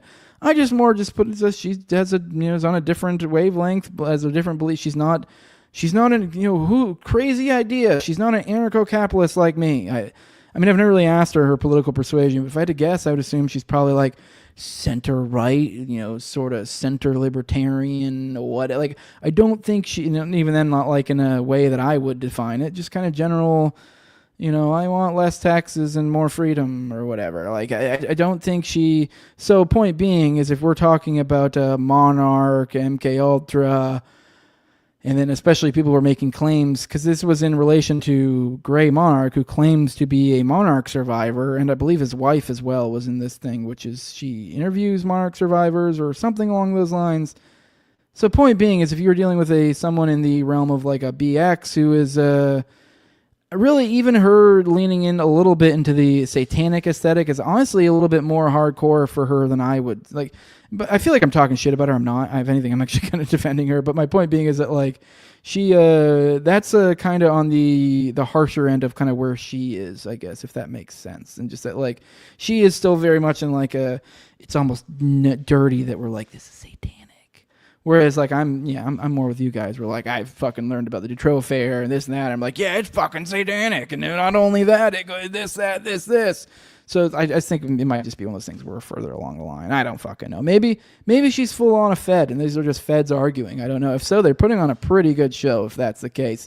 And they've got me hoodwinked. So, because I've been, I guess I don't know if I'd say I'm friends with BX. So, and there's nothing that's been oh, she's clearly a Fed. So I don't fucking know. So talking about planting CP, yes, they definitely do that.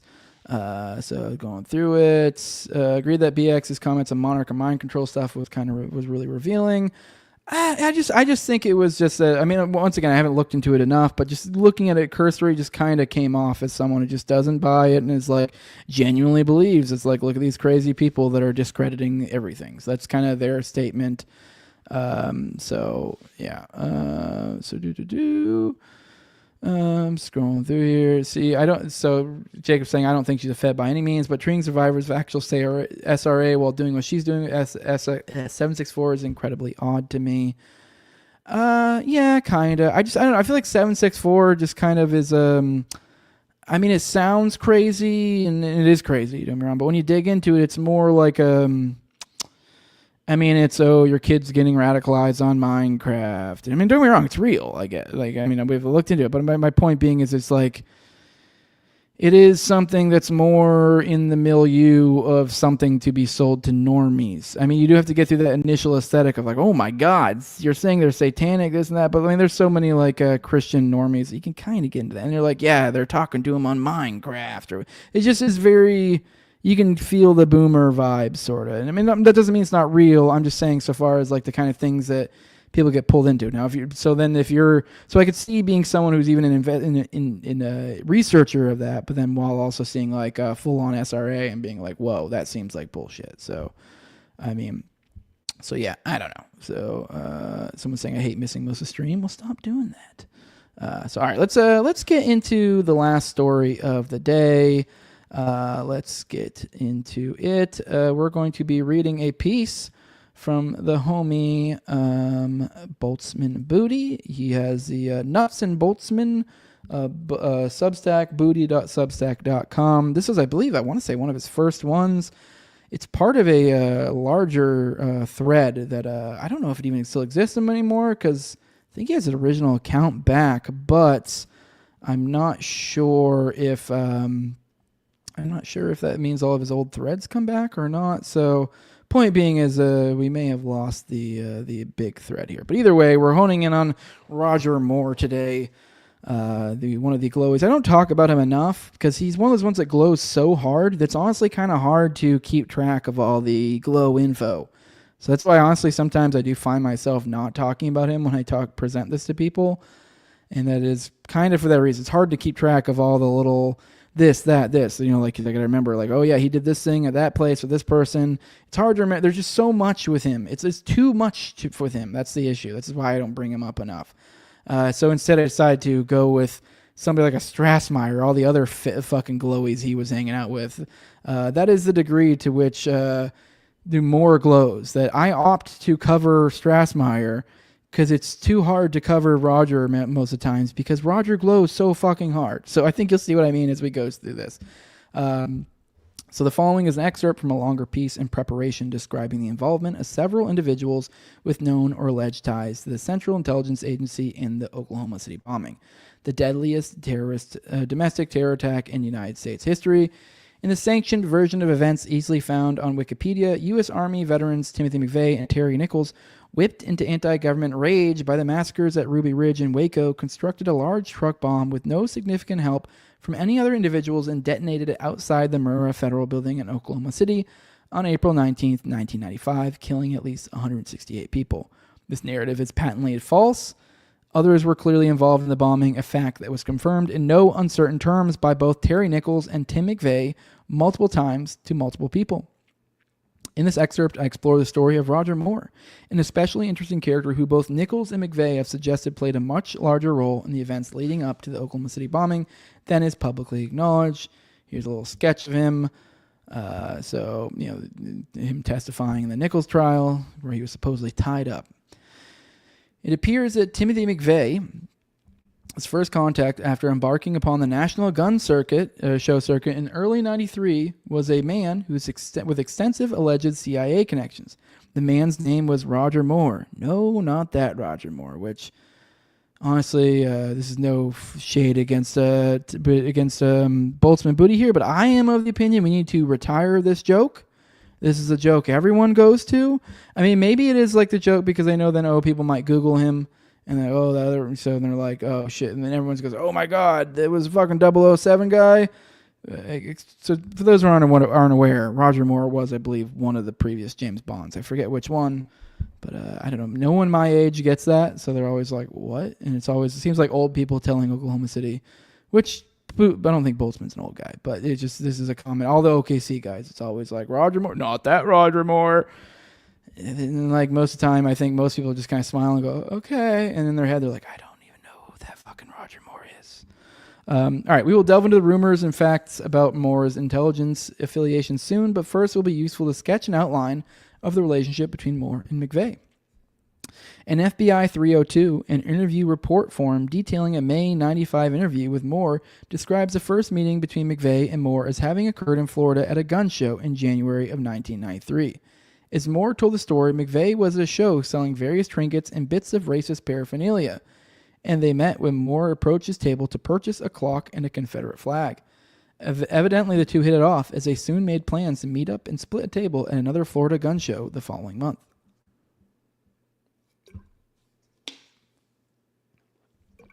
Their next meeting resulted in an invitation from Moore for McVeigh to come stay at his ranch in Arkansas. And McVeigh took him up on this, visiting repeatedly for a day or two at a time during his trips, crisscrossing the United States to visit gun shows and peddle wares in 93 to 94. McVeigh would stop by the ranch and help Moore's girlfriend, Karen Anderson, with odd jobs for small quantities of cash, and he also attended several gun shows with one or both of the couple. Which I don't know if they're going to mention it here, but just so you guys know, that was his girlfriend. He was currently married, who she lived in another place. I forget where his other home was, but they had a home in Arkansas, which is where his girlfriend lived.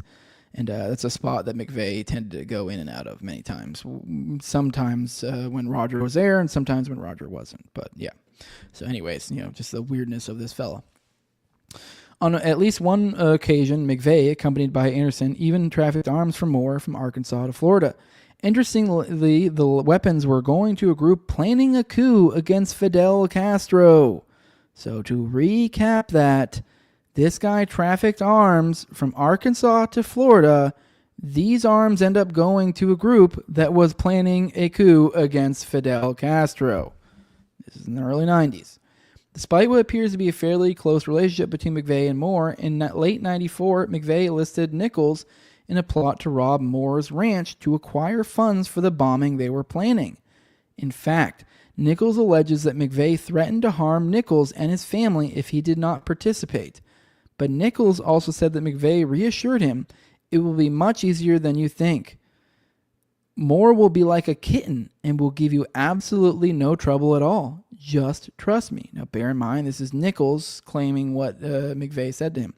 Eventually, Nichols acceded, and McVeigh gave him very specific instructions about how the operation had to be conducted and what to expect at the ranch, down to the precise time, 9 a.m., that Moore would step outside his house on the morning of the robbery. So on November 5th, 1994, Nichols robbed him. Or did he? So, keep in mind, hone in on the, how easy it'll be, and down to the time that Moore was going to step outside and everything. Seems a little bit more than to the extent of like someone who just really cased the area really good, especially since it's McVeigh telling Nichols that's going to be super easy when Nichols is the one that's going to be doing so he's assuring him ahead of time, this is going to be so easy. I even know what time he's going to be coming out of the house, everything. So he did. Well, maybe. It depends on your definition of robbery. Can someone be robbed when they're in on the plot? In addition to stepping out of his house into Nichols' clutches at the time McVeigh said he would, Moore had also conveniently parked his van right next to the ranch's door, allowing Nichols to easily and quickly transfer the items he was stealing into the van, which he also stole. After the robbery, when Nichols returned to Kansas to meet with McVeigh, McVeigh somehow already knew it had gone off without a hitch, which suggests Moore had contacted him afterward. Nichols is alleged to have taken over 70 guns from Moore's ranch, which Moore claimed were all stored in a closet in the master bedroom. But according to Rick Spivey, an insurance claims adjuster who evaluated Moore's story, this just doesn't make sense. Given the lack of closet space and absence of gun safes on the property, Spivey was skeptical that those guns could have been kept in storage at the ranch at all, let alone in just the master bedroom. So they're claiming they didn't even have room for these guns in there, and he didn't even have gun safes. And keep in mind, this is a multi-millionaire. I mean, he didn't say in the article, this guy is a millionaire. He's retired. Supposedly, he's going on the gun show circuit. He is slinging all these guns. That is what he's doing now. He's selling guns. He's a guns dealer at gun shows, and he doesn't even have gun safes at his house that supposedly was storing a shitload of guns that wouldn't even fit in his master bedroom closet. So Spivey also said that he thought Moore was reciting a rehearsed script when discussing the robbery. A neighbor, Walt Powell, said that Moore had acted insincerely and the robbery was a put-on. Walt's wife, Verda, recalled Roger Moore using her telephone conversing in a low voice to some person, explaining what had happened in the robbery. Lance, son of the Powells, noted that his father had to coax Moore into calling the cops when he came to their home after the robbery. The police officer that responded to Moore's call later branded the case bullshit. And the timeline of the bombing compiled by the U.S. Secret Service states that its initial analysis of a letter from Moore to McVeigh, dated April 19th, 1995, indicates that Moore and McVeigh set up the robbery. Inconsistencies in the story Moore told of the robbery, many of them detailed in a Nichols defense team memorandum, lend further credence to the idea that he misrepresented what happened. So what was really going on? One straightforward possibility is that Moore was collaborating with McVeigh in a ruse to provide funds for the bombing while maintaining plausible deniability surrounding his involvement. Nichols sure thinks so. In the court declaration cited earlier, he claims that McVeigh explicitly told him that he was chosen to carry out the robbery, so if Moore was polygraphed, he could truthfully testify that he did not know the robber, and that the purpose of the robbery was so nobody could link Moore to McVeigh and the bombing. He also described Moore, Karen Anderson, and the gun show circuit they traversed with McVeigh as the network McVeigh used to obtain materials, people, and knowledge with which to carry out the Oklahoma City bombing. From prison, Nichols sent letters to the grandmother of 2 victims of the bombing and to several fellow inmates in which he claimed that Moore provided the explosives that were used to detonate the bomb and that Moore helped McVeigh case out potential bombing targets. This thing popped up. In the same letters, he described the location of a box of explosive components in the basement of his old home that in prior investigations had missed, which he claimed sported a label addressed to Robert Miller, a known alias of Roger Moore, which, keep in mind, this is a guy that has multiple aliases. He's just running around in life with multiple aliases. It's a known thing by cops at this time. So there's just some dude with a bunch of aliases for some reason, in which he was confident would be covered with Moore's fingerprints. The box was found exactly where Nichols said it would be, but according to Wendy Painting's aberration in the heartland of the real, the FBI waited years to analyze the fingerprints in the box, by which point they could not provide a conclusive identification. For his part, McVeigh told his attorneys that Moore told him several batches of kinetic explosives, or sold him, and that if Moore ever decided to testify against him, there was enough evidence available to sink Roger Moore. It is noteworthy that Moore was reported by a bondsman to have tried to bail McVeigh out when he was jailed the day of the bombing after being pulled over for a minor traffic infraction and arrested for illegal possession of a firearm. This all seems to point toward Moore's involvement in the bomb plot. So, just to recap that last one, Moore was reported to have tried to bail McVeigh out of jail. This is while he was sitting in jail, waiting to get, or before they knew that he was the bomber, and they took him in. So this was in that period where he got busted. Moore tried to get him out initially, and then I guess chose otherwise. So who was Roger Moore, and why did he seemingly work to assist McVeigh in executing the bombing? When McVeigh met him, the image Moore projected was essentially that of an anti-government extremist, traveling to gun shows to sell ammunition, firearm components, and bootleg pornography. That one's that's always been one I found interesting. I don't know much more about the bootleg pornography or anything really, but that is a claim that's out there that he was slinging that stuff. To other right-wing militants. But Moore's extensive history of government employment does not fit with his persona. Drawing on a biographical memo about Moore produced by Nichols' defense team, some facts include that Moore served in the Social Security Administration and the Air Force, that Moore and his wife Carol held top-secret security clearances while working for North American Aviation, who's a government contractor and the precursor to Boeing that built a variety of iconic aircraft, and that Moore became wealthy via a series of boat-building businesses in Florida in the 60s and 70s, which attracted contracts to make patrol boats for use by the U.S. Navy in the Vietnam War. as well as speedboats for the CIA. Purportedly, the money he accumulated in the boat biz, millions of dollars, according to an employee at a securities firm where Moore was a client, is what allowed him to stop working and pursue his other interests, which was networking across the country with extremists. But there are abundant hints that deeper connections, keep in mind, I mean, we already kind of laid out those. We just talked about this guy was giving speedboats to the CIA, boats to the Navy for the Vietnam War, all sorts of government contracts. He had top secret clearance, worked for North American Aviation, which is a big old government contract. Like, this dude glows. So there's abundant hints that deeper connection between him and the federal government persisted long after the end of his official employment, several of which are detailed in a previously cited Nichols defense memo. After all, why else would he pop up talking to cops in no fewer than 6 separate videotapes made during a law enforcement sting operation called Operation Punch-Out that resulted in several arrests for the theft and sale of military property in 1988? Why else would the ATF abruptly and without explanation drop an investigation into reports that Moore was illegally selling the powerful explosive C4? So recap, this guy has been busted in Operation Punch-Out.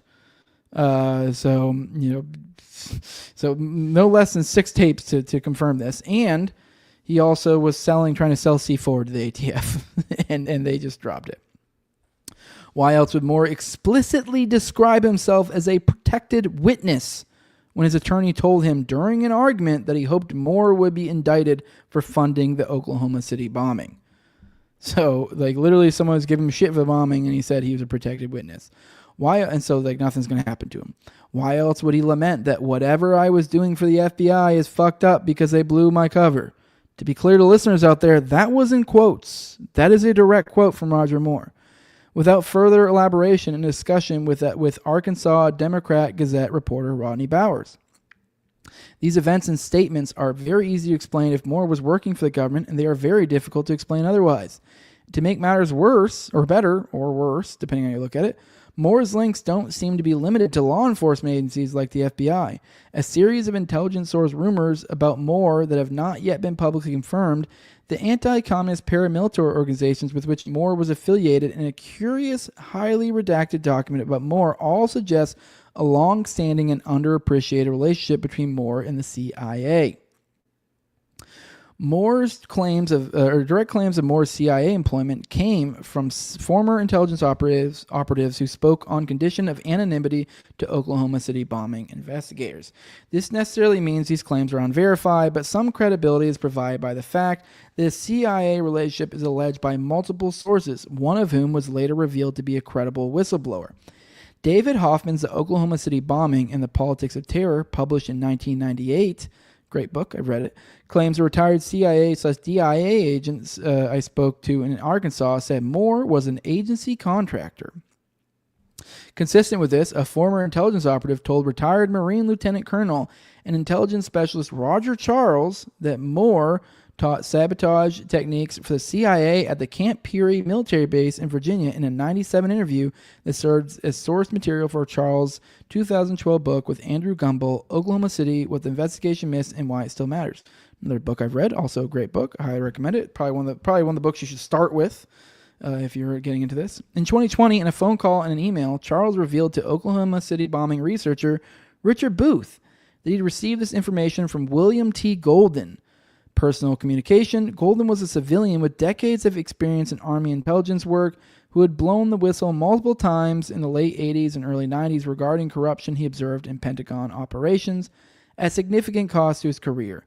Arguably, this suggests some degree of integrity and commitment to the truth, which should bolster confidence in his allegation that Moore was employed by the CIA at Camp Peary. Taken in isolation with other evidence, these claims may not make an airtight case for Moore's being affiliated with the CIA, but the relationship becomes more plausible in light of the fact that Moore apparently spent years providing funds and arms to groups suspected of having deep ties to the agency. Civilian Material Assistance was a group organized in 1983 to provide aid to Central American anti-communist fighters, primarily the Contra guerrillas of Nicaragua. Roger Moore was involved with the group during the 80s and afterward, serving as CMA's paymaster, according to David Hoffman in his book. the one we mentioned earlier. From his early days, CMA was dogged by allegations of support from the CIA as a key part of Oliver North's private aid network set up to circumvent legal restrictions Congress had placed on U.S. government assistance to the Contras. Direct government ties have been denied by CMA's founder Tom Posey, but numerous reports appear to contradict him. Posey himself may have been a government asset. For example, according to the book Revolutionaries for the Right by Kyle Burke, citing a series of cables from U.S. Embassy in Honduras stored in the Reagan Presidential Library, in 1984, the CMA secured several CIA contracts through its liaison with the U.S. ambassador in Honduras, John Negroponte. This might explain why 2 CMA members were killed when their CIA-provided helicopter was shot down in Nicaragua by Sandinistas during Contra raid that same year. Top-secret memos written by Oliver North show that North himself and at least one high-ranking CIA official, Dwayne Claridge, had foreknowledge of the raid and the involvement of the CMA members. And afterward, North promptly set to work arranging for the purchase of a replacement helicopter. Jack Terrell, a leader of CMA, was also a CIA employee, and one of his CMA underlings claimed the CIA provided his camp in Nicaragua with a $60,000 radio system. The aforementioned Dwayne Claridge was forced to resign from his post in 1987, in part due to his improper protection of Terrell and other CIA/CMA members during questioning before the House and Senate Intelligence Committees. Claridge was also described as the mastermind behind the CIA's mining of Nicaragua's harbors in 1984, which is especially notable when coupled with the fact that at least 4 sources of varying credibility, an investigative memo from McVeigh's defense team, an investigative memo from Nichols' defense team, Al Martin's The Conspirators, and David Hoffman's book, OKC book, reference claims of Moore's involvement in an abortive Oliver North-led operation to mine Nicaraguan harbors. This raises the question of whether Moore might have been one of the CIA/CMA members that Claridge was condemned for protecting. Regardless of the answer to that, it is clear that CMA, the paramilitary group that Roger Moore associated with, had extensive ties to the CIA in its early years. After Iran-Contra was exposed, CMA outwardly reconfigured as a white supremacist extremist militia, but just like Roger Moore's analogous pivot from government employment to government hatred, it is difficult to take CMA's apparent change at face value given the organization's documented history of government support. Now, for those who have been following along this channel for a while and know what we like to talk about around here, can you see all the Gladio parallels here? So many. But let's keep going. FBI documents that were revealed in response to a FOIA request made by Edmund Berger demonstrate that CMA members were meeting in 1984 and 1985 with several anti-Castro Cuban exile groups to coordinate aid to the Contras. The anti-Castro groups that appear in the documents include Alpha 66, Omega 7, and Cuban Brigade 2506, each of which was originally founded, trained, and armed by the CIA. Collaboration between CMA and these groups during Iran-Contra might explain how it came to be that McVeigh once delivered weapons on Moore's behalf, including a rocket launcher, 4 or 5 boxes of product, whatever that means, smoke and CSS grenades, flare and exotic ammunition to a group in the Florida Everglades training for a coup against Fidel Castro. According to McVeigh, Moore had also made numerous trips to Florida to deliver weaponry to the group in the months and years before him. Although the date of McVeigh's delivery is not known, investigative journalist J.D. Cash's timeline of the Oklahoma City bombing lists McVeigh as making a call on August 31st, 1994 from Pensacola, Florida, which happens to be the city where McVeigh says he handed off the weapons for the anti-Castro plotters to Roger Moore's wife, Carol. It should be noted that the timeline also refers to Pensacola as Tim's mother's hometown, suggesting Tim may have been there for family reasons, though his mother appears to have lived in a different city until 1998. As it happens, the same day McVeigh was in Pensacola, the St. Petersburg Times published a story reporting that several Cuban exile groups were actively training the Everglades for imminent attacks on Cuba.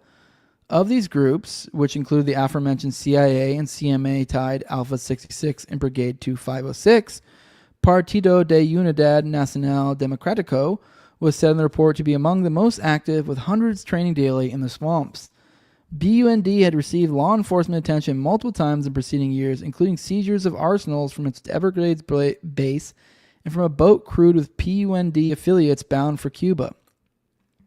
In October of 94, just a couple months before or after Tim's visit to Pensacola, 7 members of the group launched an ill-fated attack on Cuba that ended in the death of a fisherman and the capture of the attackers by Cuban authorities.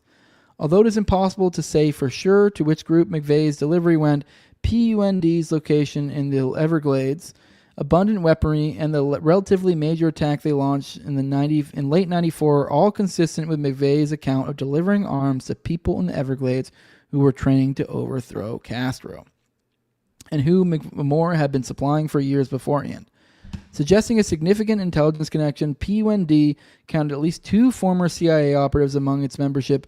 Frank Sturgis, oh shit, a Watergate burglar who served as the group's counterintelligence chief until his death in late 93, and Luis Posada Carriles, who among other things is credited with the bombing of Cubana de Aviation Flight 455, which resulted in the death of 73 civilians. Whether Moore and McVeigh were providing weapons to PUND, Alpha 66, Brigade 2506, or some other anti-Castro exile group, this nexus provides another example of Moore's association with CIA-adjacent organizations, bolstering the credibility of claims about Moore's CIA affiliation.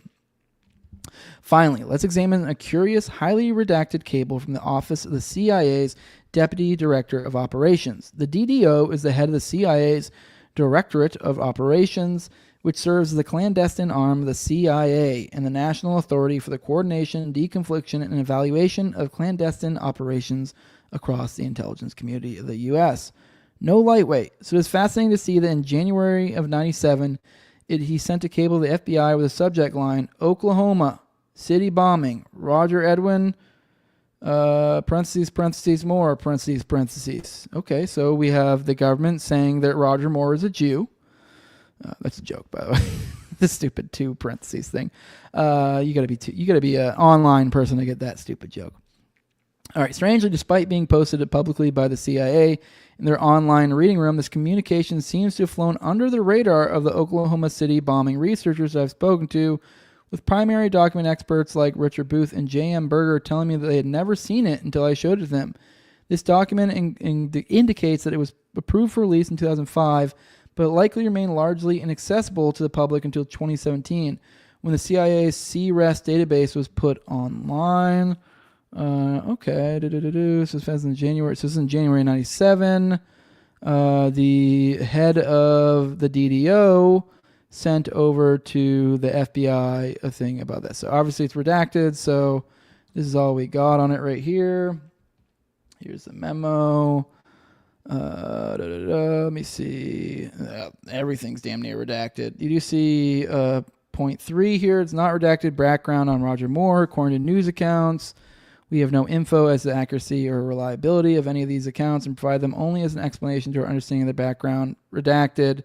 Gun collector Roger Moore is mentioned in various news articles, April, December, September 96, in connection with the Oklahoma City bombing investigation, news accounts, blah, blah, blah, blah, blah. Okay, this is just like kind of general info. Prosecutors say they stole $60,000. Moore said he knew McVeigh casually. Said that he was bound with duct tape. Yeah, there's nothing really anything here. But it is interesting that so much is redacted for once. They're like, or for one. So much of this. So, and the whole first, like whole number 2 is redacted, and what looks like it's probably number 4. So like, all we have is the generic. Oh yeah, this is sort of what happened, and this is a public-facing info. But yeah, there's giant chunks missing. So either way, interesting. This document, which originally received a secret classification, is heavily redacted, but the material that is visible is still quite revealing, and we can even learn something from the redactions themselves. Near the top of the table is an alert. Warning notice, intelligence sources or methods involved. Approximately the first third of the body of the communication is whited out, followed by a mostly unredacted section labeled as the third bullet point in a list summarizing news reports on Moore that cast doubt of the veracity of his stories about the robbery and question whether he might have been operating as a government informant.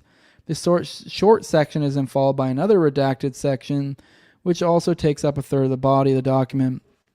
And each redacted section is marked with symbols B, or parentheses B, parentheses 1, and parentheses B, parentheses 3, which are codes for exemptions that a government agency can invoke to avoid disclosing sensitive information in response to Freedom of Information requests.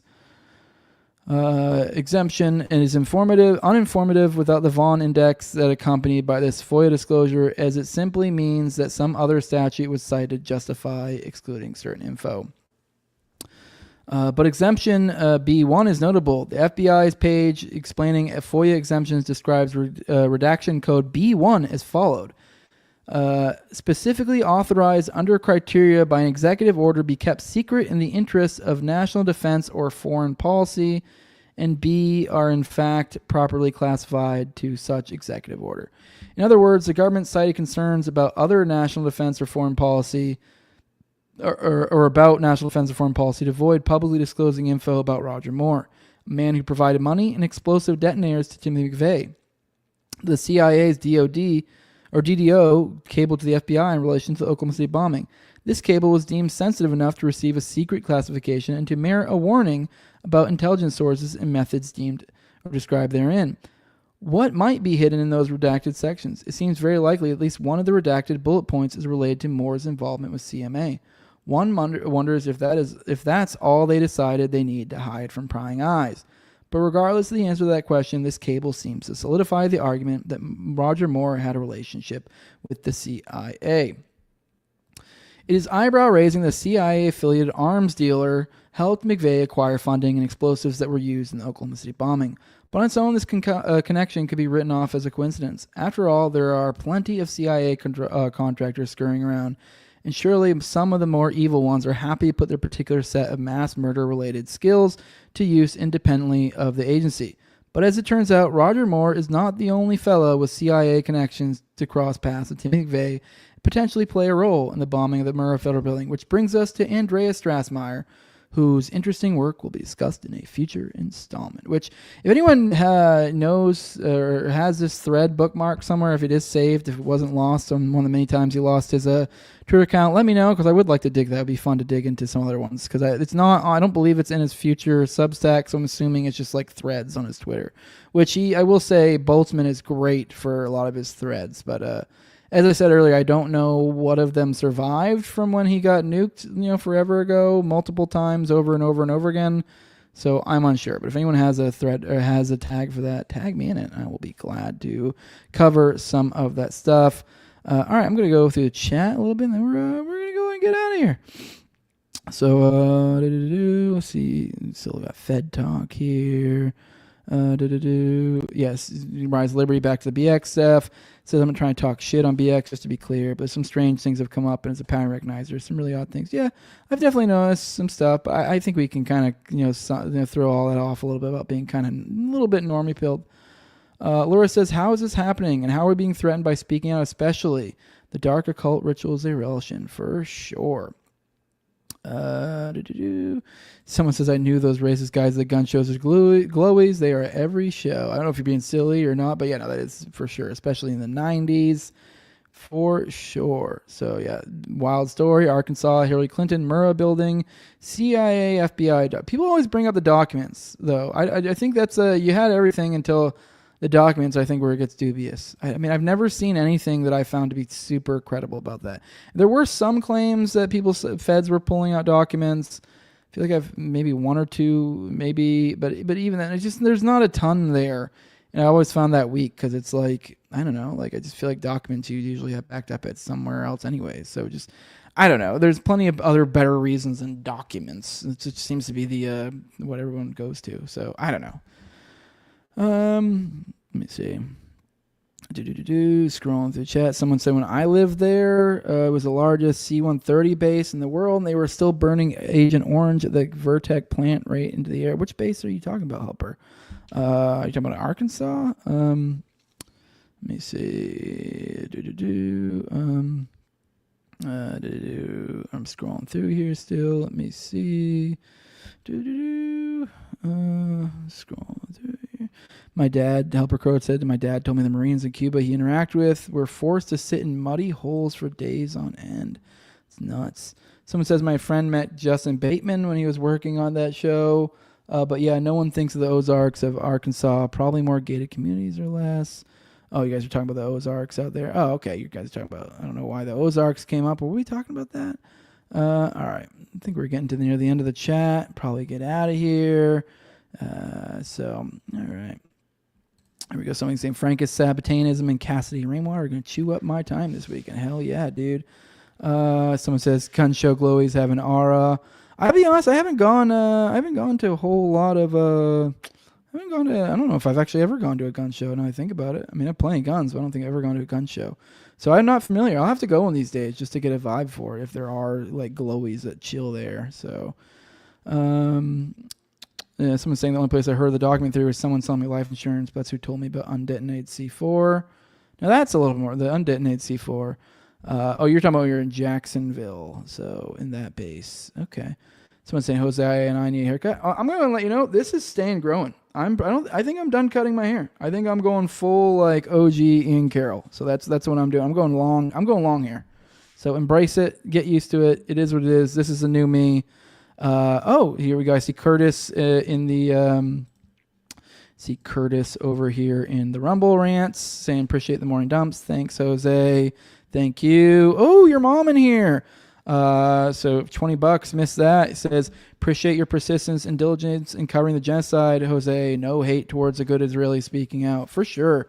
Yeah, I mean, I know I make a lot of Jew jokes and stuff, but at the end of the day, like, I don't have anything against Israel, per se. Like, I definitely would prefer or I guess Israelis. I'm not a fan of Israel, the government, but the people themselves, they're just people. So just a lot of them really similar to us. So, I mean, I don't want anything bad to happen to really any of these guys. So, but, with that, guys, let's go ahead and get out of here. Let me see. Somebody says, I'll be sending you a link. Few minutes. See you later. Oh yeah, I do want to remind you guys tonight. I'll be going on Rise to Liberty on Jacob's show. I'll be over there. I'll probably talk about the Oklahoma City bombing. So that'll be a fun time. So pop over there. I'm sure we'll be going live. So pop on in over on there. You can hang out with us. I'm not sure. 9:30 probably. So 9:30. Hang out.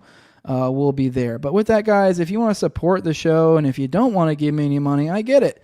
Times are rough. Things are hard. Save that money for you and your own. But if you're feeling like you've got an abundance of it and you're willing to share, I'll tell you about that in a second. But in the meantime, if you are poor, much like I am, just leave a like, share, subscribe, comment. Those go a long way. They help out a lot, and you don't need any money for it. You can also leave a 5-star review on iTunes or Spotify. Those help out a ton. You can also follow me or Austin on any of our socials. I mean, I'm definitely much better to reach on Twitter, so at Targang Jose there. I think Austin's like at Theater Thug AWP or something. But those are good to follow us there too, because if you want us to cover stuff on these morning shows, a good way to do that is to tag us in stuff. Be our eyes and ears out there in the world for spooky stories to cover on the show. So, but if you do want to support the show, you can do that at patreon.com/NoWayJose2020. Cash is king, baby. Send me that moolah. The lowest level is $2. This will get early access to the two episodes. I'm shooting for 1 to 2 of those a week these days, trying to get to where I have 4 altogether behind the paywall. That's the goal. Also, you can get the ad-free RSS feed there, and you can also get the video chat function for me and Austin's weekly live call-in show, which is on Tuesdays at 9:30 p.m. Eastern. That is already dead. Second half of the show, we take call-ins. But yeah, also my sponsors, which are the highest level of my patrons, and I give them a shout-out every episode just because I love them and because they give me some support over here. I got my co-host on Tower at Tower Gang Toad. Also have at Ebrigate D's, at ZOVREACK, at _Infant Zeal, Tim Tuttle, at Jolly on Klebold, then Will Bell's Delicious Blueberry Rabbit Eye Wine, then Big Fan of the Show, Torn May, and at INWARD Lover. All right, I love you all. You guys are shit. Make sure to come back. I will say, actually, I did see, I gave you an update. I told you guys I'd update this if I got a text or got something from Austin in the meantime. I don't think he will be doing tomorrow because he said something about the time he has scheduled for an interview with Monica. So keep an eye out for that. I'd probably say to him though, like I don't know if it'll be live or what, if they're doing it live, recording it or what. I'll see if he. I'll probably tell him to just go ahead and run it like it's a morning dump. I mean, they don't have to do it as morning dump, but they can just stream it to all of them. So maybe you guys.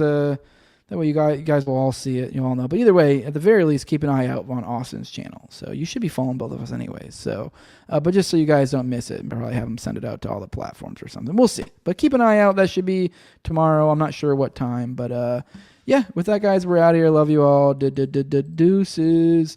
Oh, someone mentioned merch earlier. Don't forget toplobster.com. We got merch over there these days. So go on over there. Yeah, got the Yiki shirts, trying to do shirts. We got Gladio shirts, got Already Dead shirts. Go check that shit out. But with that, we're out of here. Love you all. Deuces.